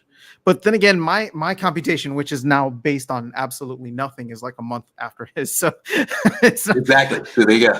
So I don't know. What's 30 days? I keep marking. Yeah, I keep marking the end of the year, just mainly because that's like they wanted it to last a year, right? So if we look at January, the launch of Chaos Legion as like the start, or if we look at December as like the launch of Chaos Legion, then yeah. But the thing is, if Aggro is right, just imagine what the end of the year is going to look like. It's going to be crazy. Yeah. Our Wilson's in the house. Hello from the Philippines. Andy, Wizard Man with some diamond hands. I love it. Yep. The Battle Splinters YouTubers like the Logan. Oh, with me and after Dwayne. I don't want to box anybody. This is the second time that's come up in a live stream. No, because I'm so. What am I? I'm supposed to go against Aggro, or then Matt. I think that we talked about that. Yeah. Oh, if you could box someone on the team in Vegas. So who knows? Maybe we'll do it. I don't want to box someone. I mean, I like boxing, but actually, no, I don't like boxing. Are you a boxing fan? Right. So, somewhat, yeah, sometimes. But here's the thing, right? I always think that Dwayne is ex-military just based on his name and his haircut. right? His name and his So I haircut. would We love should to find find out. out if that's yeah. His name really is Like, for me is a kind of the tip off, but I'm curious as to whether he was in the military. yeah, I don't have any physical training. I'm not very tall. I'm gonna get totally murdered in any kind of. I'll take you on in a Splinterlands match. That's about it. That's what we're supposed to do. Yeah. Exactly right. Yes. All right. So let's see. They should transform it into a multi-mode game, card mode plus another mode, which can be like League of Legends, for example, with cards usable in both modes. All right. So here's okay. Actually, We've so talked about this before. We have. I want to dig into something with you that I literally was going to bed last night and I was thinking about this, and I couldn't fall asleep for a long time. So one of the FUD that was thrown out against Splinterlands, especially maybe a couple months ago, was the fact that the cards themselves, while touted as NFTs, are not true NFTs. And that is something that bothers me, right? Because I think about the fact that like you cannot withdraw the card from a game. You cannot tokenize the card and then just pull it into like a private wallet if you wanted to. That lives on the Hive blockchain. I So thought you can transfer your cards to Ethereum. can you? I thought so. Somebody please correct me if I'm wrong, but I didn't think that you could tokenize your cards. I mean, you can send them the wax, right? You can send them to Wax, but I think it's only Wax at this point. We aren't bridged to other chains, are we? I don't know. Okay, I've never considered taking my cards out of the game. Well, so Never. the reason this came up, and somebody please Yeah. correct me if I'm wrong. I'm not trying to spread FUD. I'm just trying to have a conversation about this because I was thinking about it in the context of Steppen. Yeah. Now, for Steppen, like you can withdraw your shoe to a private wallet, for example. Sorry, let me just get rid of some unwanted spam. But you can withdraw your sneakers to a private wallet.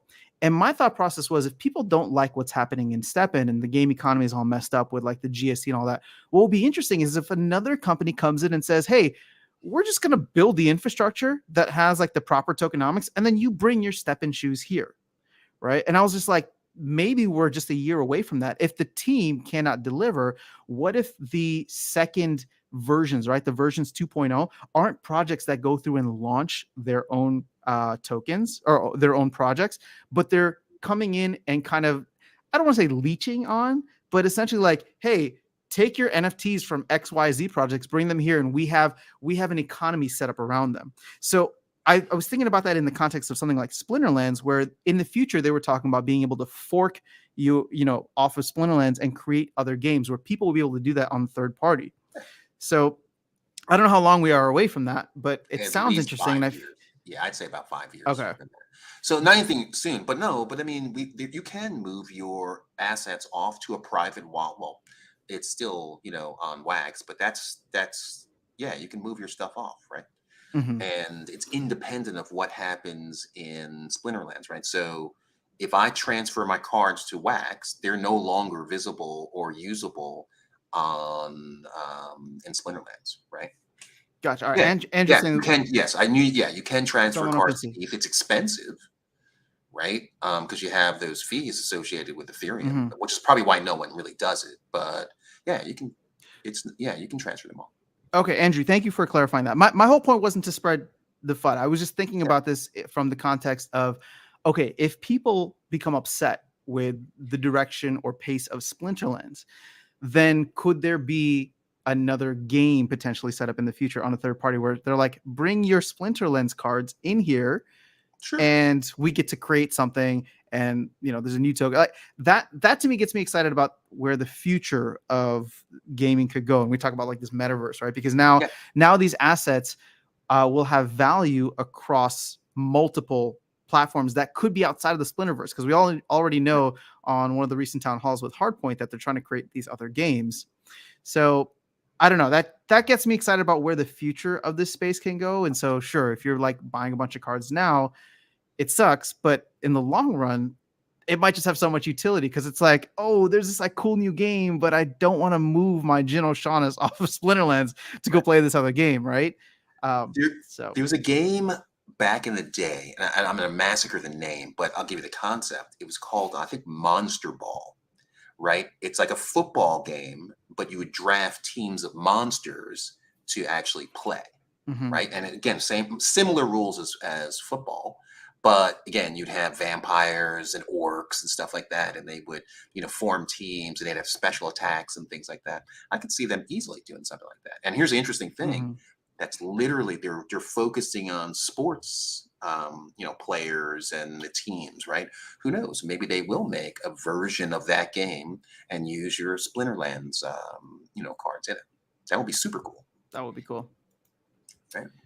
Paul, sorry, I don't know what this is in reference to. Icy Flow, Dwayne projects the past returns into the future without accounting for all the diminishing returns.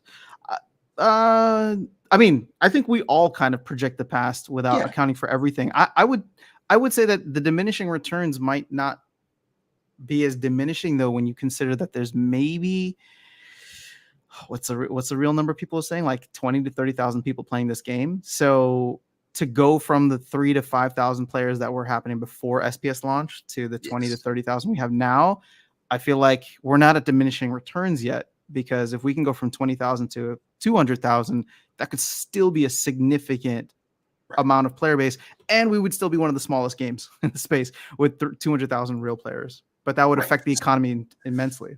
Yeah, I mean, here's the thing, right? What if we went back to 5,000 players, right? What would the Hmm. economy look like? It would be flooded with cards, right? But you should expect that during the bear market, right? Hmm. You'll get cards for practically nothing, and then during the bull market, if it occurs, all those players will flood back in, and they're going to need cards. They're going to need the assets that we bought for pennies, right? Again, we've Yeah, seen that happen twice already. So, yeah, for sure. it really depends on whether you're going to be one of those people that holds the assets, or you're going to be one of the people that buys the assets. That's it. Bert's got a question for you. Do you Yep. think we can ever attract Magic players into Splinterlands? Yeah. Yeah. I If you know mean, from I'm Toyland one of those. College. That's how I found Splinterlands, right? I Oh, couldn't there you find go. anybody to play Magic with, so I joined the Splinterlands. Were you playing Arena, MTG Arena? Mhm. You Yep. were? Okay. Yeah. All right. So I tried to get there a you go. game today, and my buddies wouldn't play. They were like, "Nope, not doing it." I'll So just open my 2 daily rewards on my 3 accounts and 2 great pulls from my bronze account. It gets better rewards on my silver. All right. Well, you might just be blessed by the RNG gods. yeah, Sometimes yeah, that happens. yeah. It's brutal. All right. So watching Dwayne has been extremely dangerous for anyone watching over the last year. I wouldn't say that, guys. I think Dwayne has a lot of very educational stuff. Right. But he Again, also says, he's very clear: do your own research. This is not financial advice. And again, to your point, he's just talking about his experience, right? So, I mean, they should give a prospectus out, right? That says, hey, past, performance is not indicative of future performance, right? yeah. That is true. And we're in no man's land right now. And here's the thing, right? Like in Dwayne's defense, and this is for all YouTubers, unfortunately, it's like no matter what he said, if you go out and buy something and then you're disappointed with the performance of it based on what he said, it's your fault. Like it's just you that it is your fault because you made the decision. Nobody told you to buy it, right? So the thing is, I tend to be very conservative because even though I get on here and I say, even if I think SPS is going to do this or that, at the end of the day, you have to be responsible for your own money. I just don't want the flack, right? Which is what's happening right now. We're seeing a lot of these comments where Dwayne, and not just Dwayne, but like people tend to get hopium, or tend to have a lot of hopium during a bull run, and then when things come crashing down, which they inevitably do, then Yeah. everybody ends up coming after you, right? Now, I looked at that in the broader like crypto YouTuber space, and I was just like, I don't want that. So I'm never going to give price predictions, and I'm never going to talk about like where I think this will go in the short run. Like in the long run, I have a lot of faith, but I still hedge my bets in the sense that like Splinterlands could fail, right? Like Right. just like any other company can go out of business. But at the end of the day, what I've been telling people, at least not to do, but for myself, is I've stopped investing in the game Yeah. because the returns aren't there and I don't know where the economy is going. What I have been doing is buying cards that I want to play with because this is a pastime for me and a hobby that I've thankfully been able to build a really cool community around. So, I can't tell you that buying SPS at 4 cents is a great deal because I don't know where it's going to go in the future. Right. Like, sure, we can look at $1 and say, yeah, I do think in the long run, SPS can get back up to $1, especially if they implement more burning strategies for it. Then, yeah, then in the long run, and I'm talking like 5-6 years, we can get there. But I can make way more money as a Or at return McDonald's. doing other things in the next 5-6 years, right? So Absolutely. So I don't know if I ever told you why I stopped playing the real paper Magic the Gathering. And no. again, this is one of the things that I like about Splinterlands, right? Hmm. So I've been playing Magic since Beta 3, right? Back in the 90s. Was it 90s? Maybe it might have been in 80s. So for decades, right? And so I had a lot of good cards. I played for the Magic players out there, Affinity, Jund. These are expensive cards. What was the other one? Tron, right? So all of those decks can be pretty pricey. Hmm. One of the things that Wizards of the Coast does is periodically, I think every couple of months or seasons, they will nerf cards, right? Okay. And so, from an investor standpoint, I got tired of paying, what was it? The last one that really hit me hard, Mox Opals, right? A 0 mana card that could generate more mana, right? Bought a full set of them, and then within a month, they got nerfed. So no longer allowed to be played in the modern format. And so my investment went from, a couple $100 down to like 10. Yeah. And it kept happening, right? Over and over and over again. And I said, you know what? I can't buy any more Magic the Gathering cards because I don't know when the next nerf is coming. Nerf is going to happen. And then you realize that you don't even own them. Well, no. Well, I actually have the actual cards, right? Oh, this is paper, not arena. The Okay. actual Gotcha. card, Okay. right? And so, and then with, same thing with the arena, right?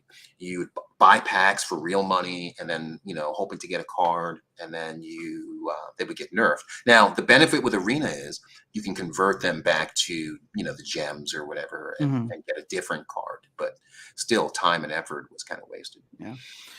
All right, we're like so behind on chat. I just want to try and recognize everyone here. We're gonna run through and give like one word answers for a minute. Yeah. Level 3 O'Shaughnessy, but I never use it. I'm the same. I love Jin O'Shaughnessy, and I never use him. I use it all the time. Well, you have Valdemort, which I think is valuable for him. But with Kelia, he's good with Kelia, but there's just better options in my opinion. So when I went to gold for real for the first time, I used a level 6 mercenary for the first time. My mind was blown. Oh yeah, with backfire, a gold. I think everybody should strive to be in gold because the meta change from silver to gold is so awesome. Or like if you're starting out, get out of bronze, stay in silver for a while. When you understand the game, go to gold.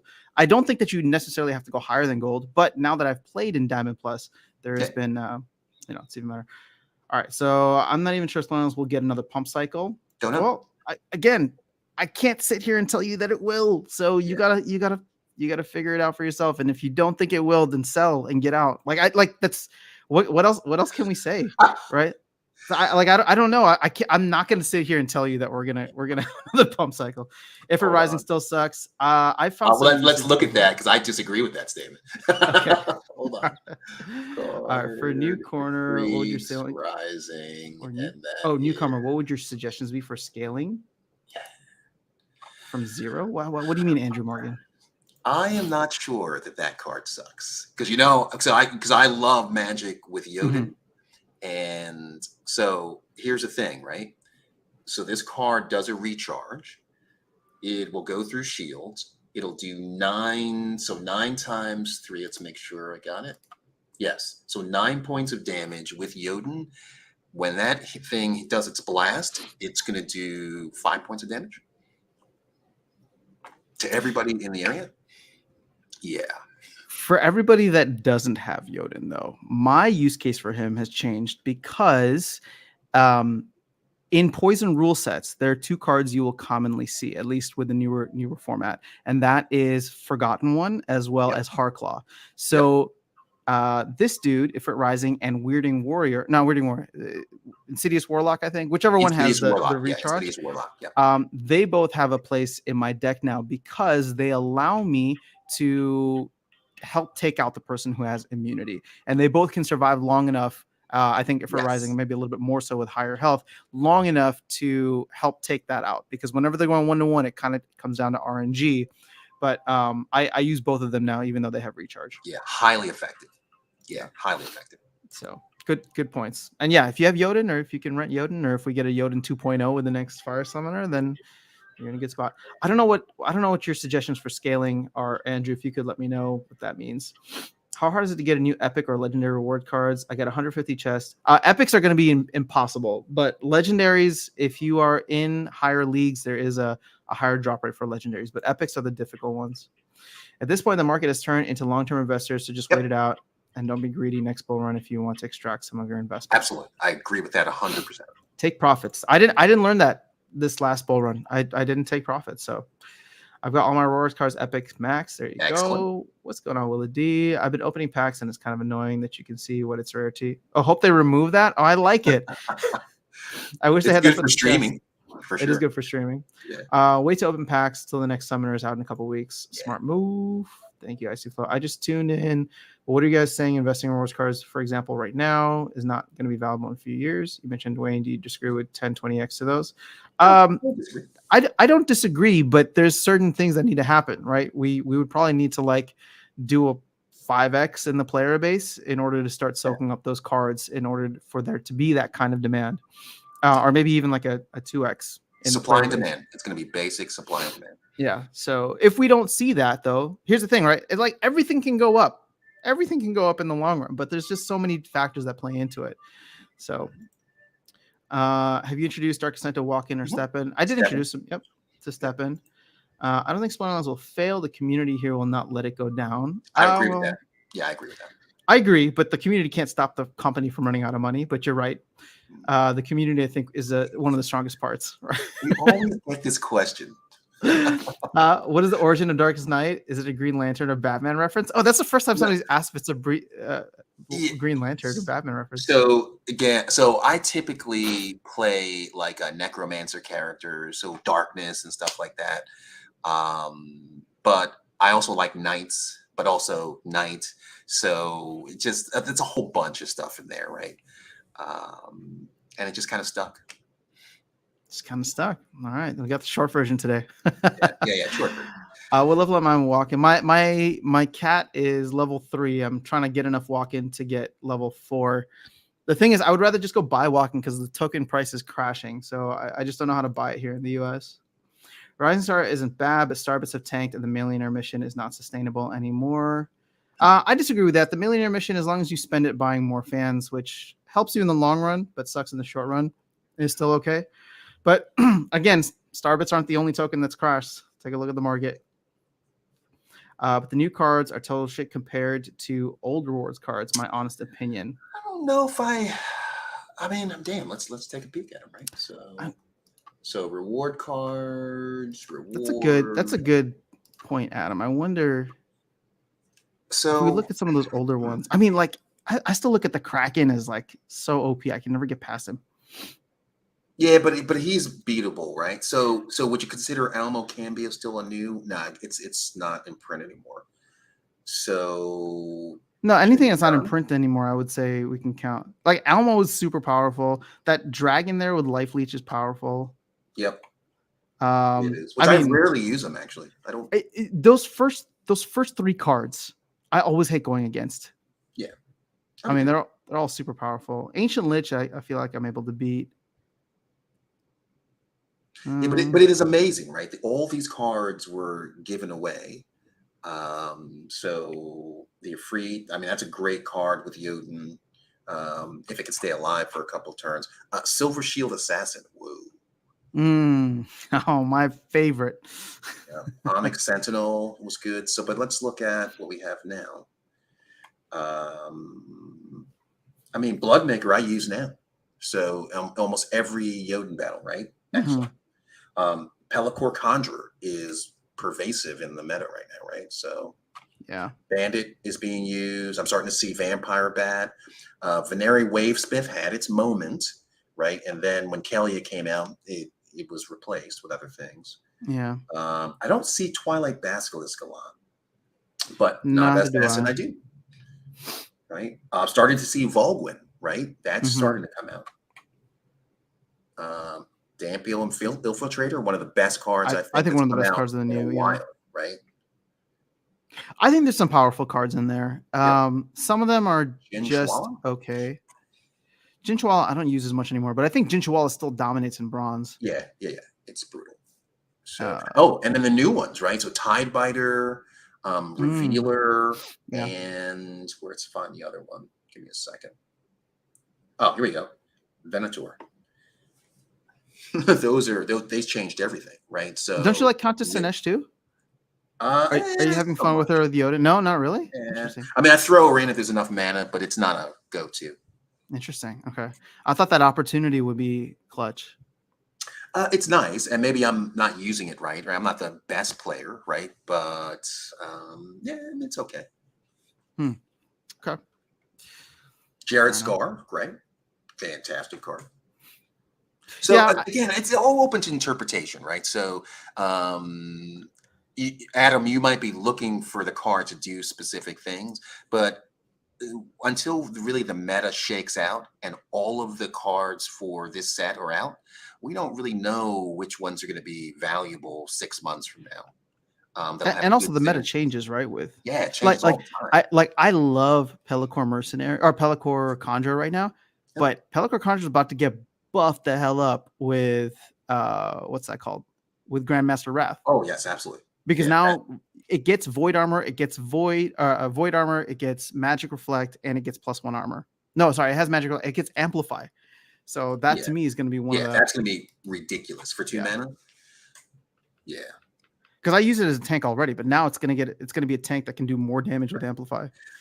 It's going to be so crazy that they may add an effect onto the card for Wraith that says these effects apply to every card but Pelacor Conjurer. You're telling me they're going to nerf Wraith? Yeah, because that's gonna be nutso. It's going to be it'll be fun to play with. All right, did I get loot boxes in Walking? No, I did not win, unfortunately. Should I buy a gold legendary corpse fiend for $41? There's cheap one. I mean, it's up to you. I'm not going for gold cards. They're too expensive for me. I will go for. Sorry, let me rephrase that. I'm going for gold common rewards cards. Everything else, Yeah. I'm not bothering with gold because it's just going to get too pricey to max out. See, the problem with that is, let's say you buy it for 41 and then it drops to 20. How are you going to feel about that? Mm-hmm. That's a good point. But if it goes to 80, then you're feeling pretty good, right? What's the likelihood of both of those things happening right now in the bear market? Yeah. Adam has 1,000 Ureuses. Wow, dude. Okay, I know that's Adam, good. and I know with the comments that you've been leaving here and just on the videos, I know you're disappointed, and I get it. But just do me a favor: if you're gonna sell out of Splinterlands, don't sell your Ureuses. At least don't sell them all. Just leave some of them and be like, you know what? I'm gonna come check this game in 5 years because I can't tell you that they're gonna be worth a lot more, but I would be surprised if they were still worth what they're going for today, which is what, like 20, 30 cents. So just keep at least half of them at this point. Yeah, so Uraeus, right? It can play in any splitter, right? It's a neutral card, which makes it valuable. 3 for 3 damage and poison, and it's pretty fast, and it has sneak. What other card can do that? It's one of my favorites to use, that's for sure. I don't know any other card. Yeah, and you can play it in almost any rule set except for no mana. Yeah. I mean, no neutrals, but still fantastic card. Still a great card. What's going on? Hi, what's going on, Johto? Maybe I want 1,000 Uraeus. What's going on, Max? If I can no longer do the millionaire mission, I had to invest a little bit more into the game, unfortunately, just to be able to do the millionaire mission. But that was because I was withdrawing too much beforehand. Hi, Darkest Sound. What is the difference in the print rate of Chaos Legion and the current rewards cards? You can pull that one up if you want. I'll stop sharing because you get that one up pretty fast. Of Chaos Legion and the current rewards cards, I don't think we know. I think they're going to be about the same. I mean, I have the print rates up here, and this is actually yeah. You always have that ready, I know. So I just got Splinter cards always open. So let's do in print. But if this compared to the Chaos Legion, I have no idea, to be honest. I would assume that they're roughly the same. But look at that, right? Where it's so scroll back down again. So look at that at the bottom. 64%. We're getting there. So we're getting there. I think at 70, 75%, who knows what'll happen. Yeah. I keep hearing that 70% is like when the FOMO It's the starts to kick lowest. in, but Yes. again, that was in the past. How many Pelcore Bandits will be printed in total compared to Deep Lurker? See, that's what I'm saying. I don't know. I know that there's going to be 8 million Pelcore Bandits printed, but I don't know about Deep Lurker. I would assume though that commons from both the rewards Should be and the similar. packs are going to be same or similar. Yeah, it'll be similar. So Team Phoenix Rise always gives the best questions. Yeah, Yeah, he does. Team Phoenix But Rise, all you guys do though. So. you always keep it interesting. You ask the tough questions, Fungible. which I appreciate. That was a term that was the one I couldn't remember. That's how behind we are on chat. So, actually, that was a story that I told because someone asked me what an NFT was, and I said, "Oh, if we both have $20 and we swap them, they're still worth $20. But now, if I get them, I'll use a new example. If I get a $20 bill signed by Aftersound, how much is that worth?" Right. So 19. That's the non-fungibility. Yeah. So you're dead on right about that.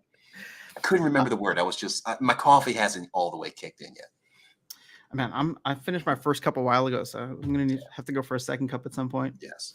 All right, guys. So I apologize. I know we're super behind on chat, but we are trying to get to every single question here. So or comment if we can. If 20K for Bitcoin is cheap, is it worth 60K, 100K? No, it's worth 20K, right? So I mean, it's worth 20K right now. Yeah, it's worth 20K, right? So is that cheap for the current time frame that you're in? No, that's just the value, right? Any investment can go up, any investment can go down. The worth is dependent on the individual willing to pay whatever it is. So, that was a great answer because I was about to give a little too much hopium on that one. I buy into the narrative of Bitcoin being digital gold. So if you look up what the market cap of gold is, I wouldn't be surprised if at some point in the next 2 decades, we reach that. Yeah, I mean, the problem with all of these assets is they're highly susceptible to manipulation, right? There's no regulation around any of this. And there's a reason why some people are whales and some people are plankton, right? A whale can just swim through eating up everything and don't really care about, the little guys around them. So it's super, super speculative and can be dangerous. Yeah. It is. So just DCA, guys. It's also legal tender now. Salvador, silver certificates and gold certificates. All right, Darkestnyte, could you look at my deck and make any suggestions? I am not the best player for that. So if you understood the way that I played, you would not ask me that. Like I literally just sit back and just sometimes pick random teams based on skill set. And I just like the cards, right? If you have a more specific question on maybe a strategy, Alex, maybe Darkestnyte can... I don't know that we have the time to like dig into everybody's decks here. Yeah, but I can appreciate the question, right? Because even my solution to that question is just make sure I have a fully maxed out version of everything. And if the meta changes, the meta changes. I have like a box of top trump cards. Man, that's over my head. Was Dwayne a Mountie because he's from Canada? You know what? He looks like a Mountie. He would. Yes, they should do. Yeah, he would definitely be a Mountie. Well, now we need to find out. Dwayne, tell us. Yeah. Tell us your history. Hello from Panama, not Florida. Happy 4th of July to those in the U.S. Oh, thank you so much. I'm glad she had to clarify, not Florida. More international folks. You can sell cards and packs on the Wax Network. Okay, so this is where I got that super wrong earlier. So my bad. I wasn't trying to spread. So not bad, right? I mean, $70. You asked me a question when the rewards change came out, and you said, "Hey, what would be successful to you for rewards?" And I said $50, right? A season. Per season, which we kind of got there, right? But more than that. Yeah. Well, no, for you got 128 last month over 2 seasons. Yeah. So you hit your goal. Icy Flow, are you playing in Diamond or Champ? Because that makes a difference too.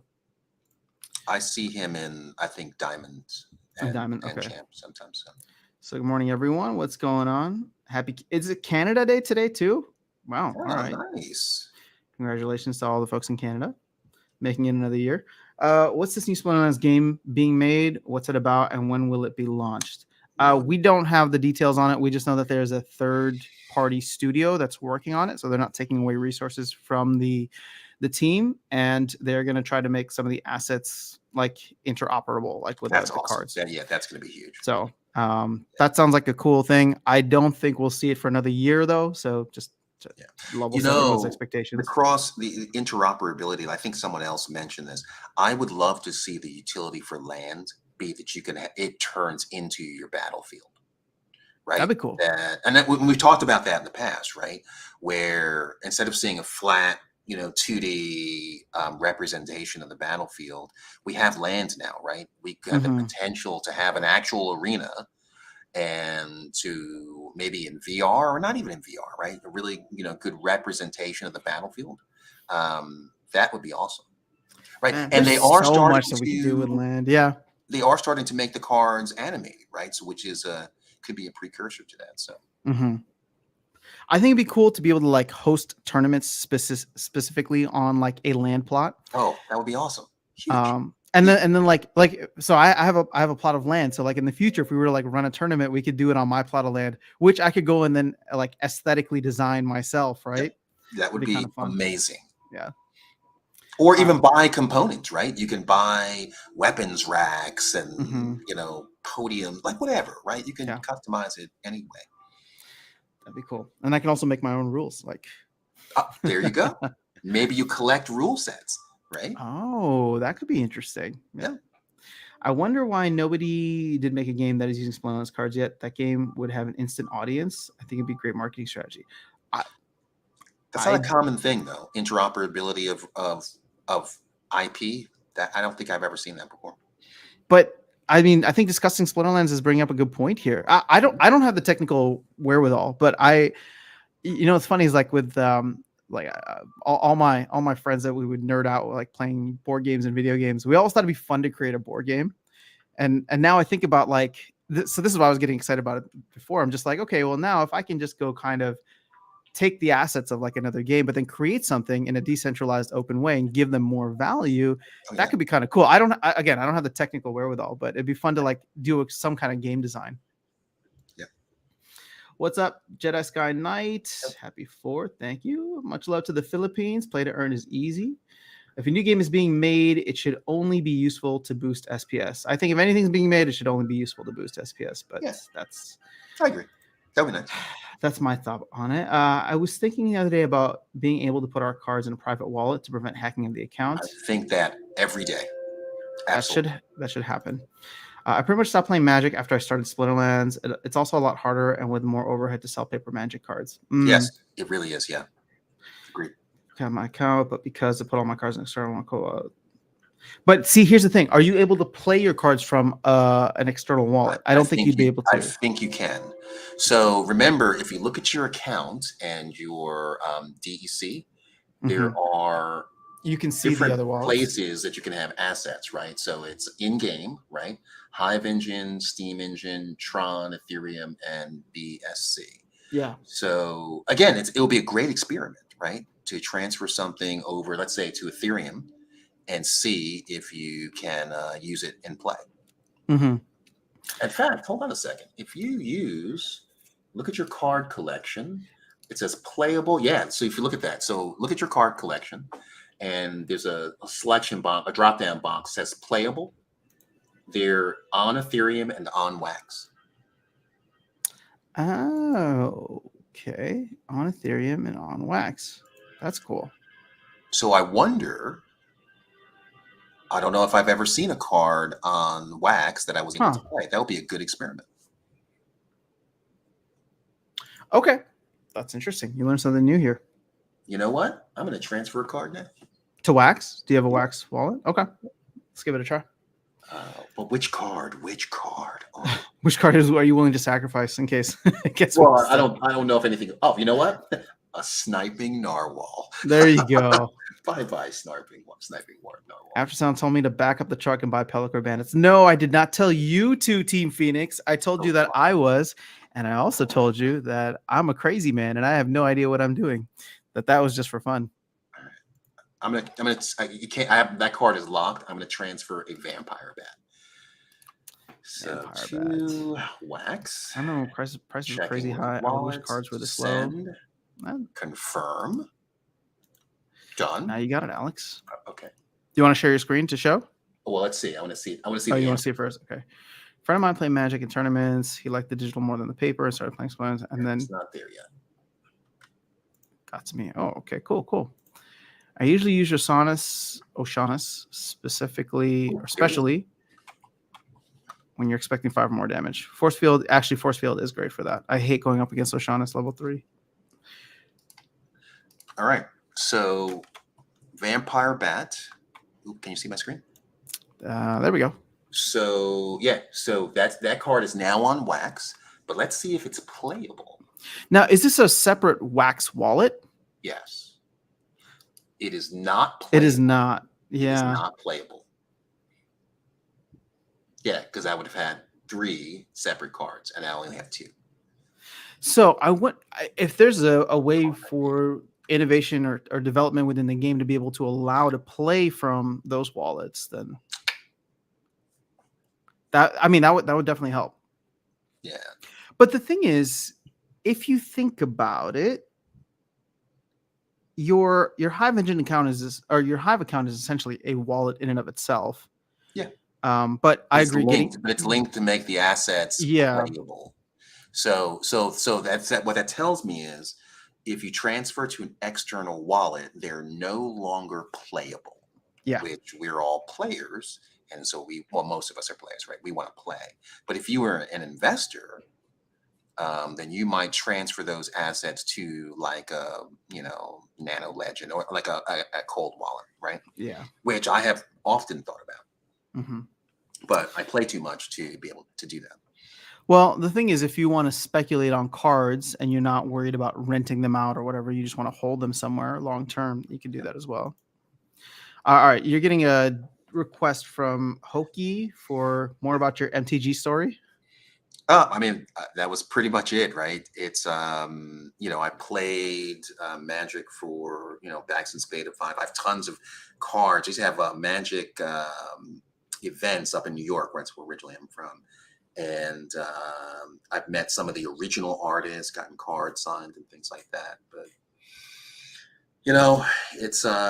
it's time consuming. It's, going to Friday Night Magic and hoping enough people show up and things like that. Like the digital environment is way better for me. You can always find someone to play with. Yeah. Including bots. Hey, I can beat up a bot. No problem. What's up, Rift Summoners? So Erx is saying MTG Online allows card ownership with the ability to sell cards. Yes. But I'm sorry. Interesting. But they're not considered NFTs, huh? No. And the Magic the Gathering Online is a terrible interface. Okay. So, yeah.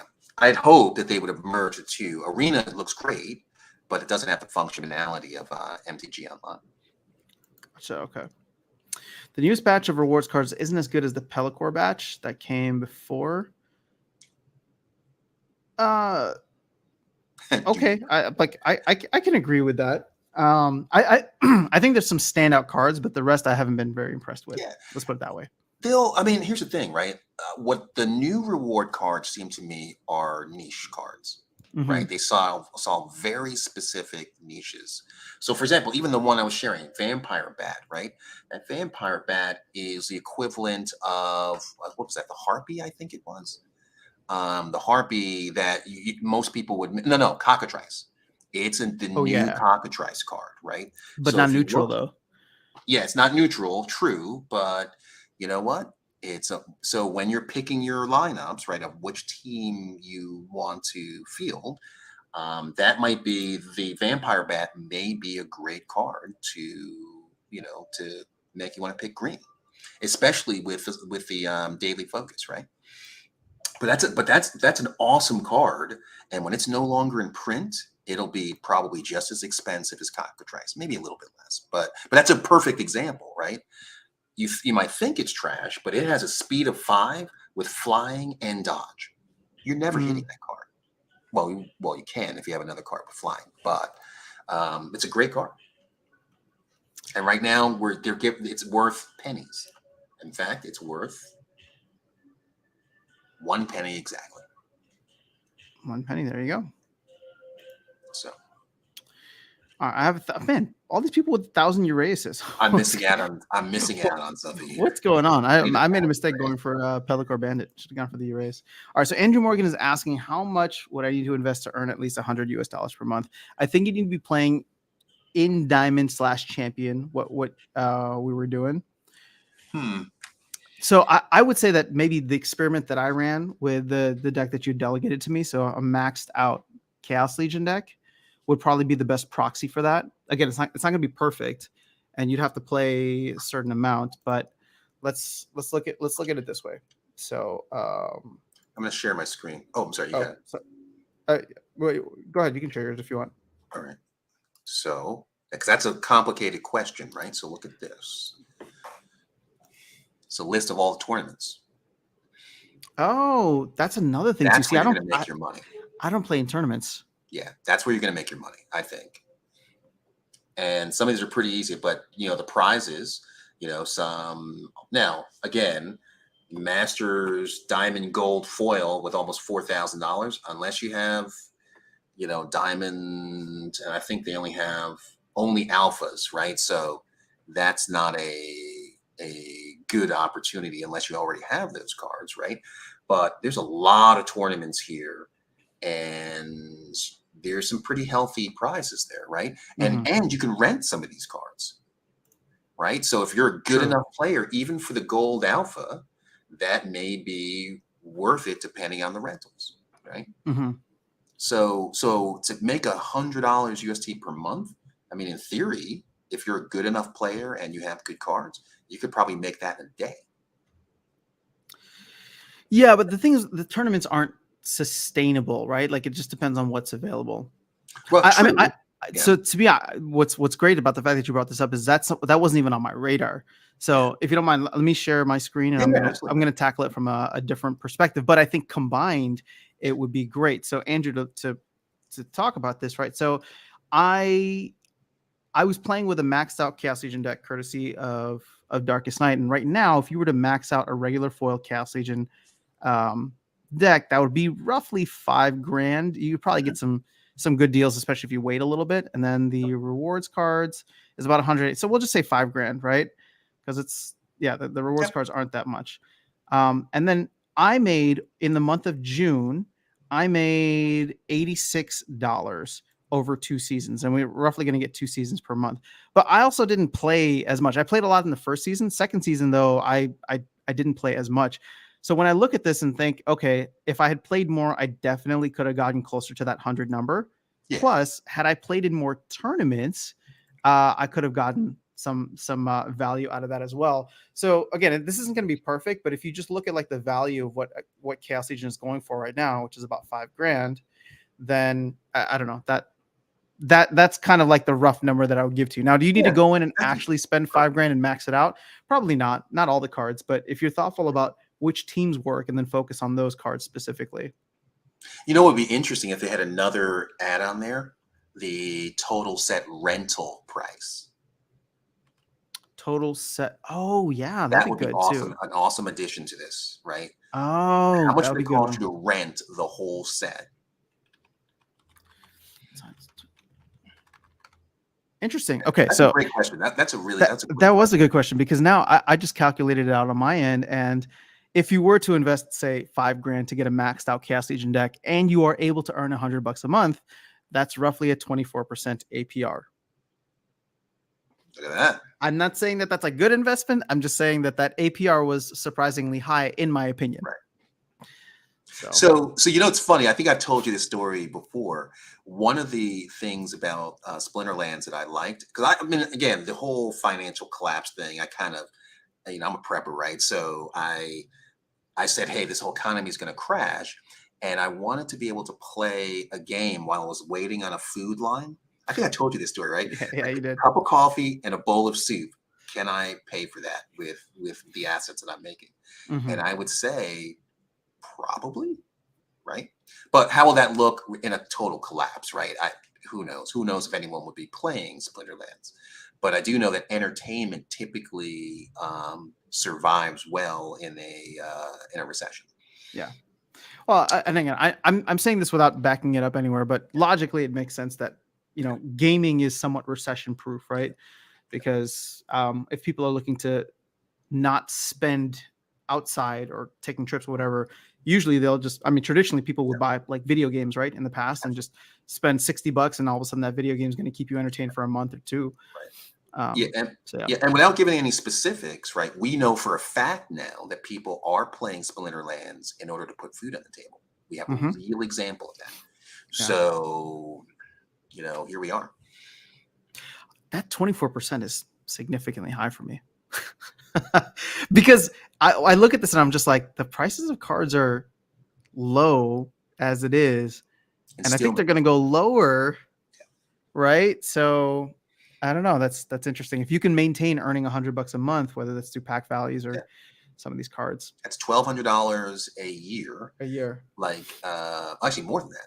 So it's not it's not passive though. At 100 is 1,200. So yeah, it's not passive. You got to work for it. But if you're playing, does it feel like work?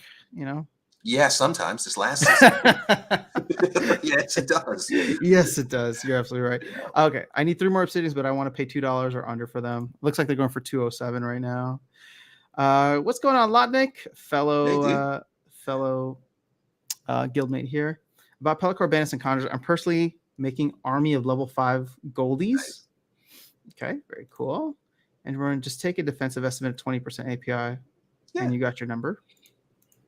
You might earn more in reality. Okay, that's actually again, close. The RNG is brutal, right? So some months you're going to make, $80 or $70. Sometimes you're going to make 150. Sometimes you're going to make 1,000, right? Because you're going to open up that 600K DEC chest. Yeah. What was the website you check how much it costs to be in certain leagues? And you can check how much gold. What is that called? Splinter Cards is the name of the website. Oh man. All right. How you doing on time, Darkestnyte? Good. Just chilling? No, I just did look at the clock. That was funny. I literally just want to make sure. I know we've been on for 2 hours already. Holy moly. Okay. Coffee Fiend. What's that? Coffee Fiend is best man. Oh, I think when we were talking about coffee earlier. Oh. Am I able to add you on Discord for a chat? He's not talking to me. I think the easiest answer is 1 BTC will always equal 1 BTC. Exactly. It is what it is. It's true. Yes. It's true. Yep. Where's Jackie? Oh, I don't know where Jackie is. But Jackie's been incredibly generous to the channel. So if you're I have to say, Luthien beat me terribly yesterday. By the way, she crushes me all the time. It's just not even fair. She's just too good. Wasn't even close. I have no idea what TNA is. Oh, that's Time and Attention, Dwayne's Discord channel. Yep. So Randy's in the house. No Canada Day is July 1st. Oh, okay, we missed it. Sorry. I was in Champa delegating my deck to my bot. It's up to gold 1 now. Are you using Archmage? Dwayne Cunningham's guild. It should be okay. These are people all talking to each other, so that helps. Land types as battlefields would be awesome. Oh yeah, I think we all agree on that. Hey, what's up, Dr. Crypto? Oh, another fellow guildmate. Can you imagine what if they have like rule sets that will be tied to land? So for example, like you play in a desert and maybe fatigue hits in after 10 because of like dehydration after 10 rounds. Phenomenal. It'd be so cool, right?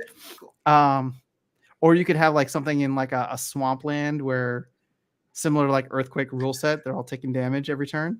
So my understanding is, I heard this in one of the conversations, was lands have the ability to be occupied, and then you can engage those creatures in combat for certain materials back. Yeah. Right. So we may actually see this, or some variant of it. I mean, I'm bullish on land in the sense that like the possibilities are somewhat endless. It's really just up to the team and how easily they can implement it, but there's a lot that can happen. They're on the Wax Marketplace. All right, thanks, Yvonne. Did you check the QA server for the Summoner airdrop yet? I know that it happened, but I haven't actually logged into the QA server. I didn't get one, so I got the airdrop, and I did not get any cards. So wait, how many packs did you buy? I only bought for the airdrops qualifier 300 and something. Oh, interesting. So let's look at. So yeah, I only have 371. 371. All right. Well, I know you're not much of a pack buyer. You just go in and buy it on the back Wow, end, look right? at this, man. 143,000 packs until the next opening. We're at 85% complete right now. We're getting there. Yeah, we're getting there, man. By the I end of mean, this month, I for think sure. Cryptomancer said he's expecting it within this week. Yeah, I'm thinking this week too. All right, here for some fun, I'm gonna share this with everyone. So I just logged into the QA account, and I Here we have go. an Let's do it. airdrop. Yeah. So I should get at least 2, based Let's on see. how many packs I've bought. 1410. Oh, he looks clean. I like it. Da, da, da, da. My orange. All right, so I got 2. There we go.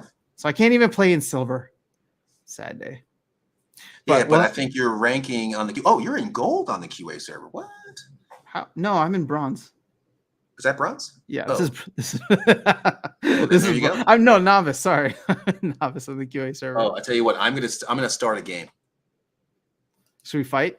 Yes. All right. Ooh, that looks fancy. Let's see if we can test them out. Actually, we could probably just challenge each other. Well, we can help our ranking. Here we go. Look at this. All right. And I can see what you're picking. So excellent. So I'm a novice. You know. Oh, okay. Well, I'm gonna play this. Whoa, the screen resolution is awful here. It's got 80%. Is that better for you guys? Yeah, that looks better. Man, this is a very low-ish mana game. Wow. What cards are these? I don't have these gold cards. Were you delegating? Oh, it took a snapshot when you delegated, I think, about your gold cards to me. Yeah. I got a gift from Icy Flow. Oh, wait, I should send you my extra one. Thanks, Icy Flow. There you go. Wait, here, I want to. There we go. That's awesome. I want to send you. Then we can go 1v1 with it. Oh man, I don't know any good cards here. Let's. All right. Whatever. Man, I have no hopes for this game.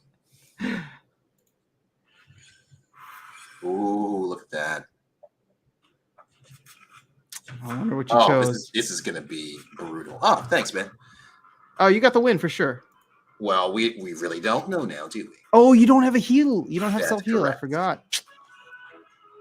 Oh, I missed the music. Yes. I usually play with mute on now. Oh. All right, let's go again.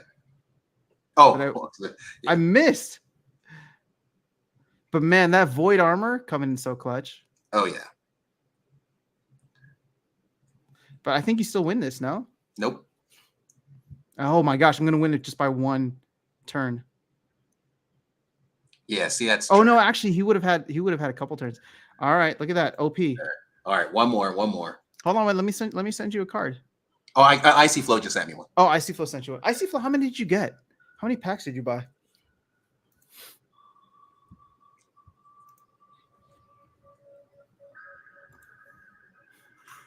All right, 20 mana. Now it's my turn to use Grandmaster Wraith. Oh, all right. You want me to take it easy on you?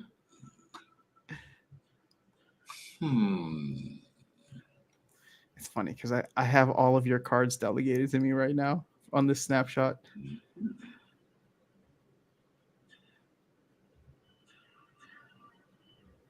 Oh, perfect. Yes. Let's see if this guy actually has some better utility.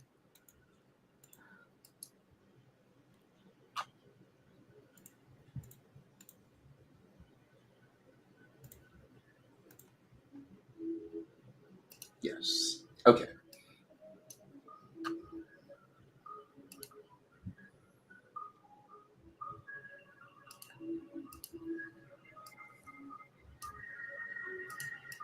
Oh man, I don't know. It's the best I got.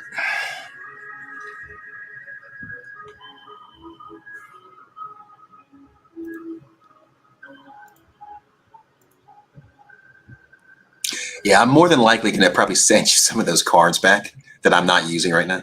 Why not? Yeah, I mean, the season is kind of. Well, let's see how this. This must have been when I was renting him.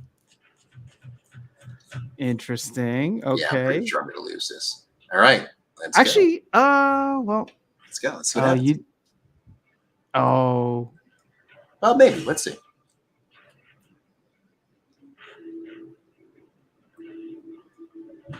I can't heal. Oh, but that bloodlust is gonna kill you. Oh yeah, absolutely. Yeah. Oh, good game. See, this is the danger of forcing a card that you get. So instead of playing to the Well, now I'm wondering if someone like Kid Yuff is gonna have a little more utility. oh yeah, for sure. Oh yeah, for sure. I mean, I don't think so though, because we've had armor +1 armor before, and it's not like Kid Yuff is used against Kelia. You know But what I'm it's saying? the other benefits of having armor, right? Now you're blocking magic. You have the amplify, right? So those are pretty good, right? No, actually, you're absolutely right. It's the armor plus the void armor that is killer there. So that actually would make Quicks awesome. Not Quicks, Kid Yuff. Yep. All right, I'm gonna go and ape into Kid Yuff now. before the price skyrockets. Have we? Oh, we were just trying it, Ron. I wait for the new summers before passing my judgment on the new reward cards. They may seem niche now, but somebody's calling me. Yeah, absolutely. Yeah, that's the thing, right? This that's one of the reasons why I played Blinding Reflector, right? Just to try it with the new card with the low mana. The problem is you didn't have anybody there that you could play that had something that could take advantage of Amplify, right? No Thorns. No. I was looking for a Thorns card, right? But yeah, we're playing in Novice. Novice right now, right? So we have no real major benefits, but it is what it is. All right, so Andrew's saying that playing in Novice.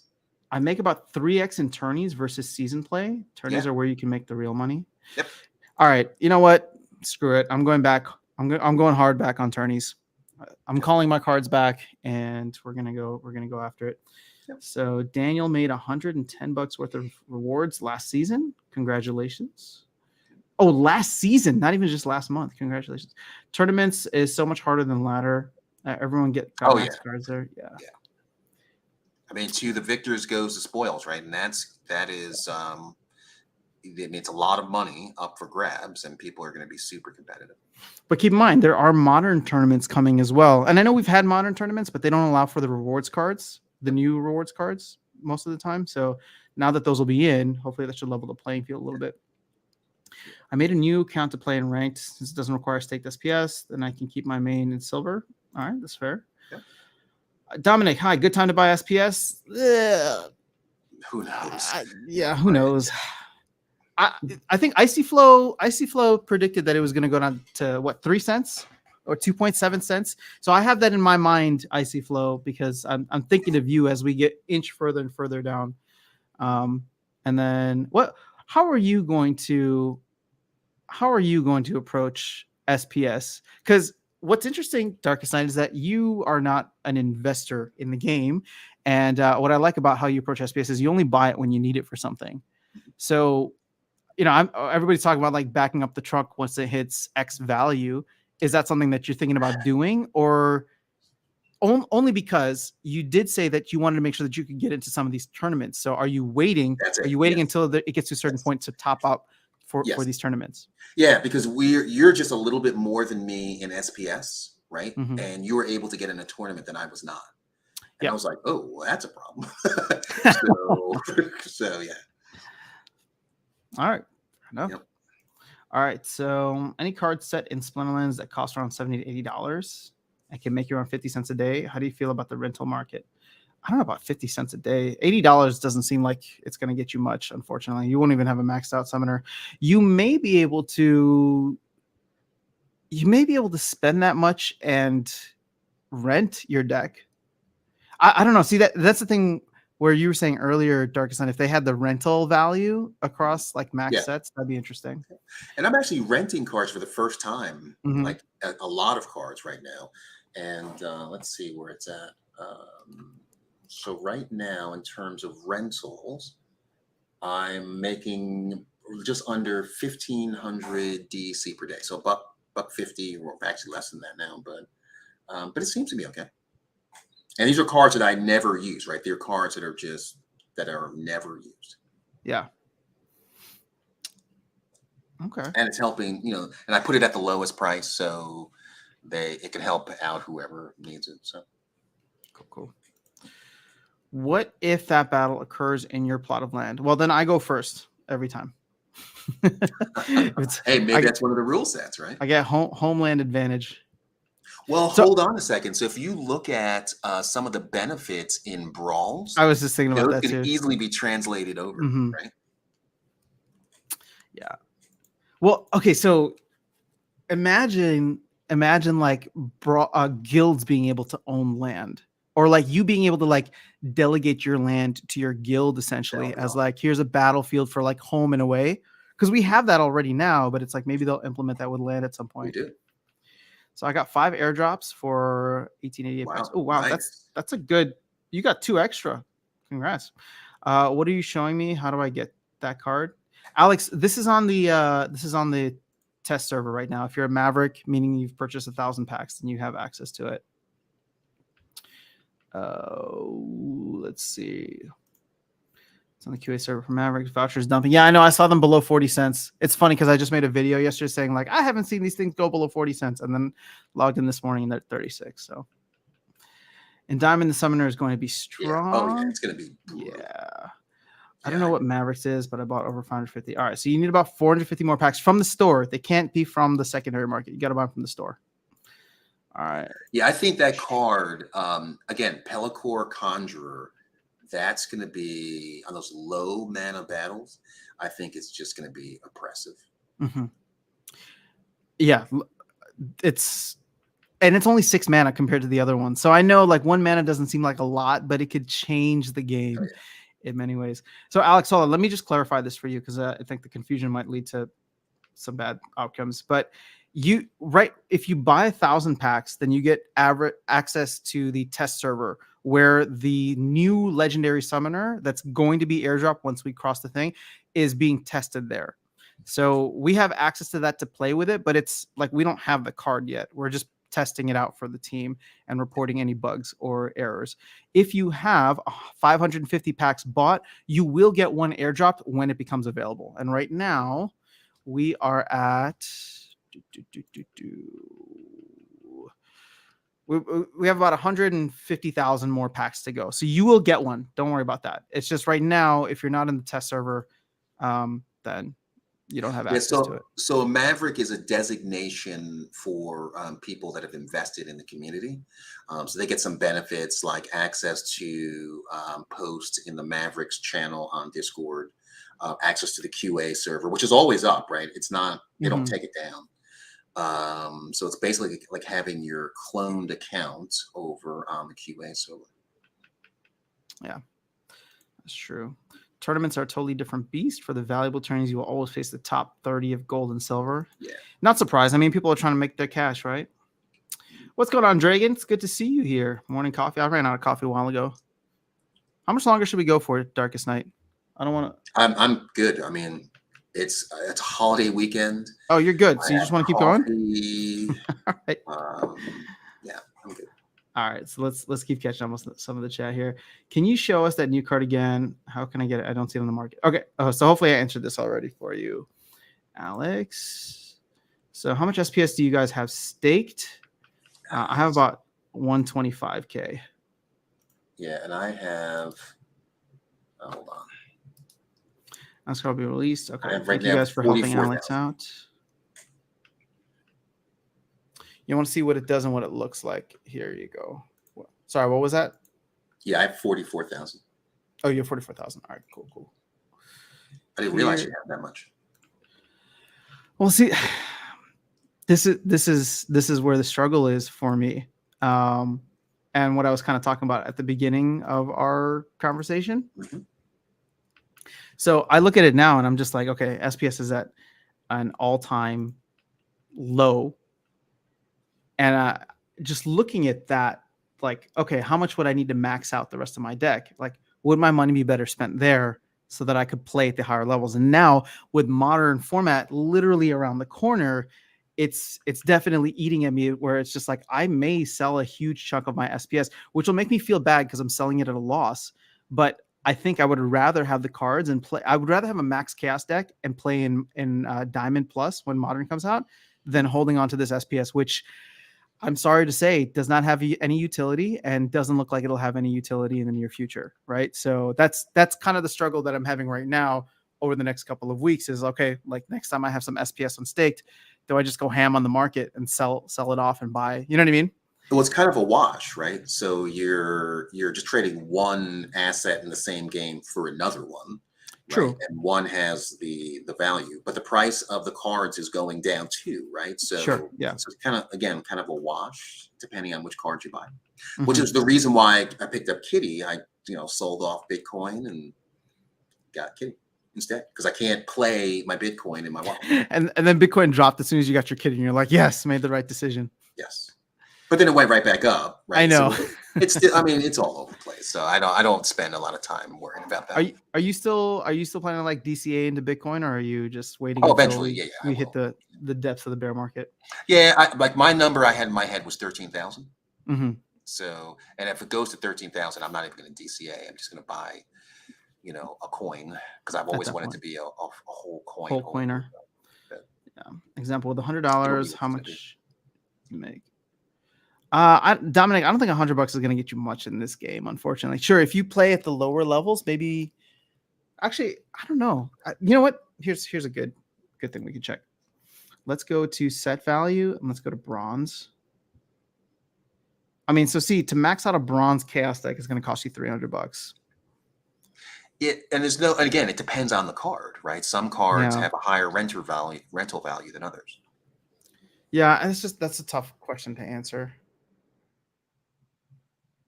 All right, what's going on? And con, yeah, but also, what if general battles always occurred on someone's plot? You can maybe reward somehow the owner. Oh, no need for that would be cool too. participation. Totally. Yeah. Cool. Godzilla's in the house. What's going on? Godzilla, Hey, are you dude. live? Do you want to hop in? Godzilla, let me know if you want to come through and say hello. We'll be on for a little bit longer. I want to join the Maverick Discord. Yep. So you have to. There's a registration link and tells you how to do it on the Discord channel. Yeah. Once you buy 1,000 packs from the store, then you're eligible and you just go and register. It's super easy. Yep. How's it going? Busy weekend for me. Just had my first baby. Congratulations. Oh, congratulations. Mitchell. I hope you are getting enough sleep. Also, 550 is no guarantee to get dropped, but unlikely to get skunked. No, 550 is the minimum that you'll get at least one. There's a chance you'll get more.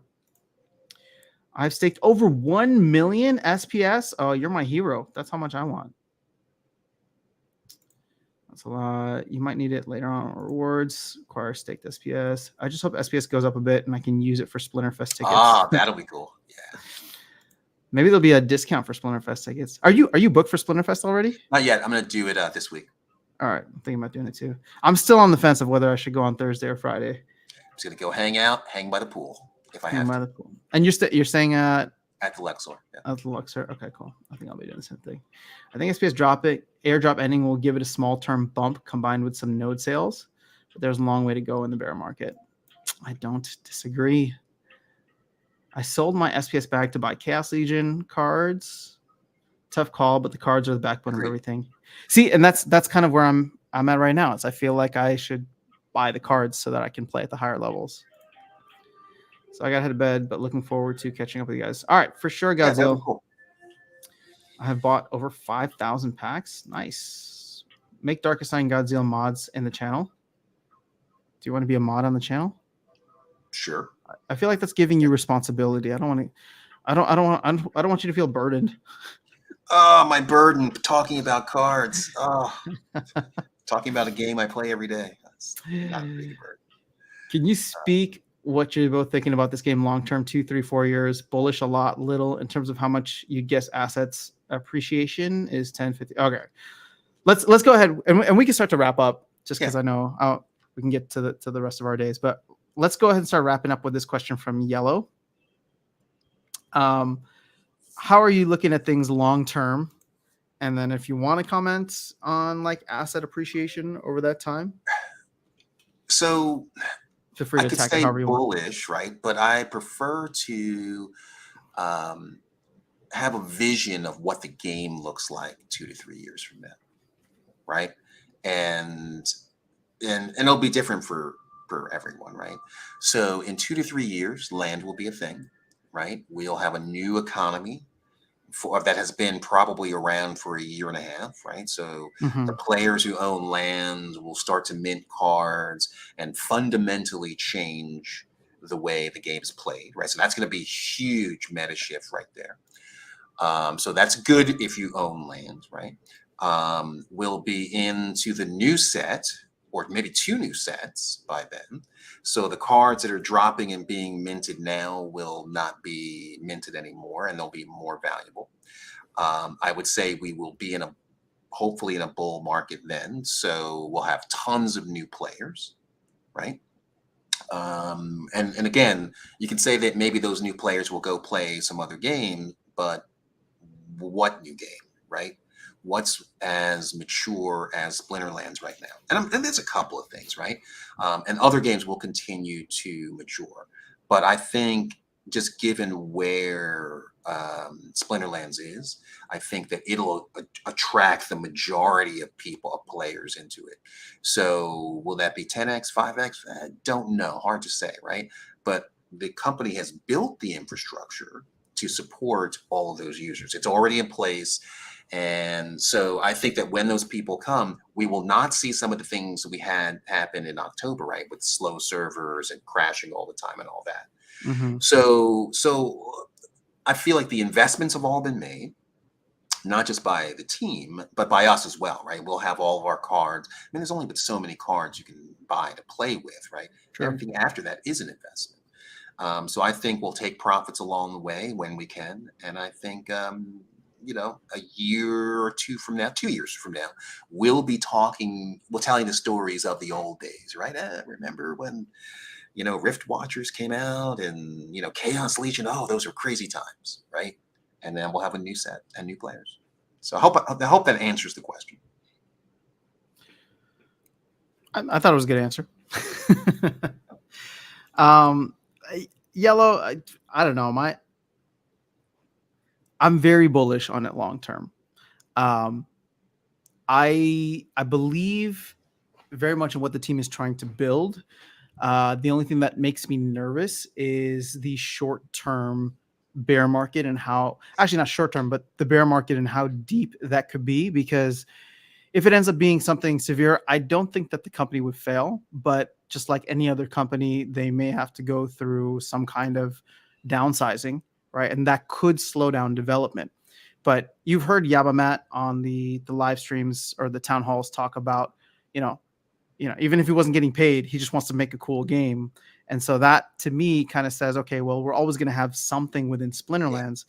Now, hopefully, and this is where I get bullish on like the second half of the year, right? Because we got the airdrop ending this month, and then it sounds like there's a lot of cool partnerships that they have lined up that they haven't been able to talk about.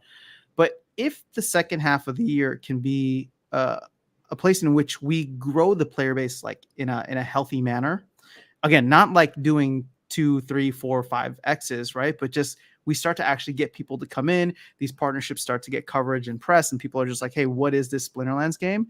Then I think that we could start to grow even during a bear market, slowly and steadily.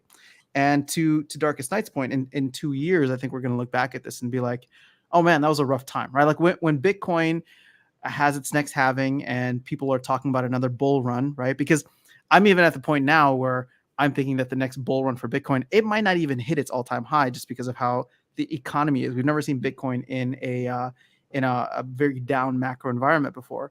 But if Bitcoin starts to get out of this and maybe go up into the 30s, 40s, 50s, that could pump altcoins and that could pump, all these different projects. And we could be in a position where, things look very different as more people come into the space. Yeah, I agree. So I guess I have to pay you guys $100 a month now. Block the scammers. I have some USDT. Cannot decide in between buying SPS or validator nodes. Yeah, actually. So Dominic, and for anybody who's new to the game and thinking about getting in right now, I'm not saying that this is the best thing to do, but my word of caution is, or my suggestion would be to at least consider maybe just watching how the space plays out over the next 3 weeks, because there's a lot that's going to happen. We're going to have Modern and Wild come in. We're going to have the end of the airdrop.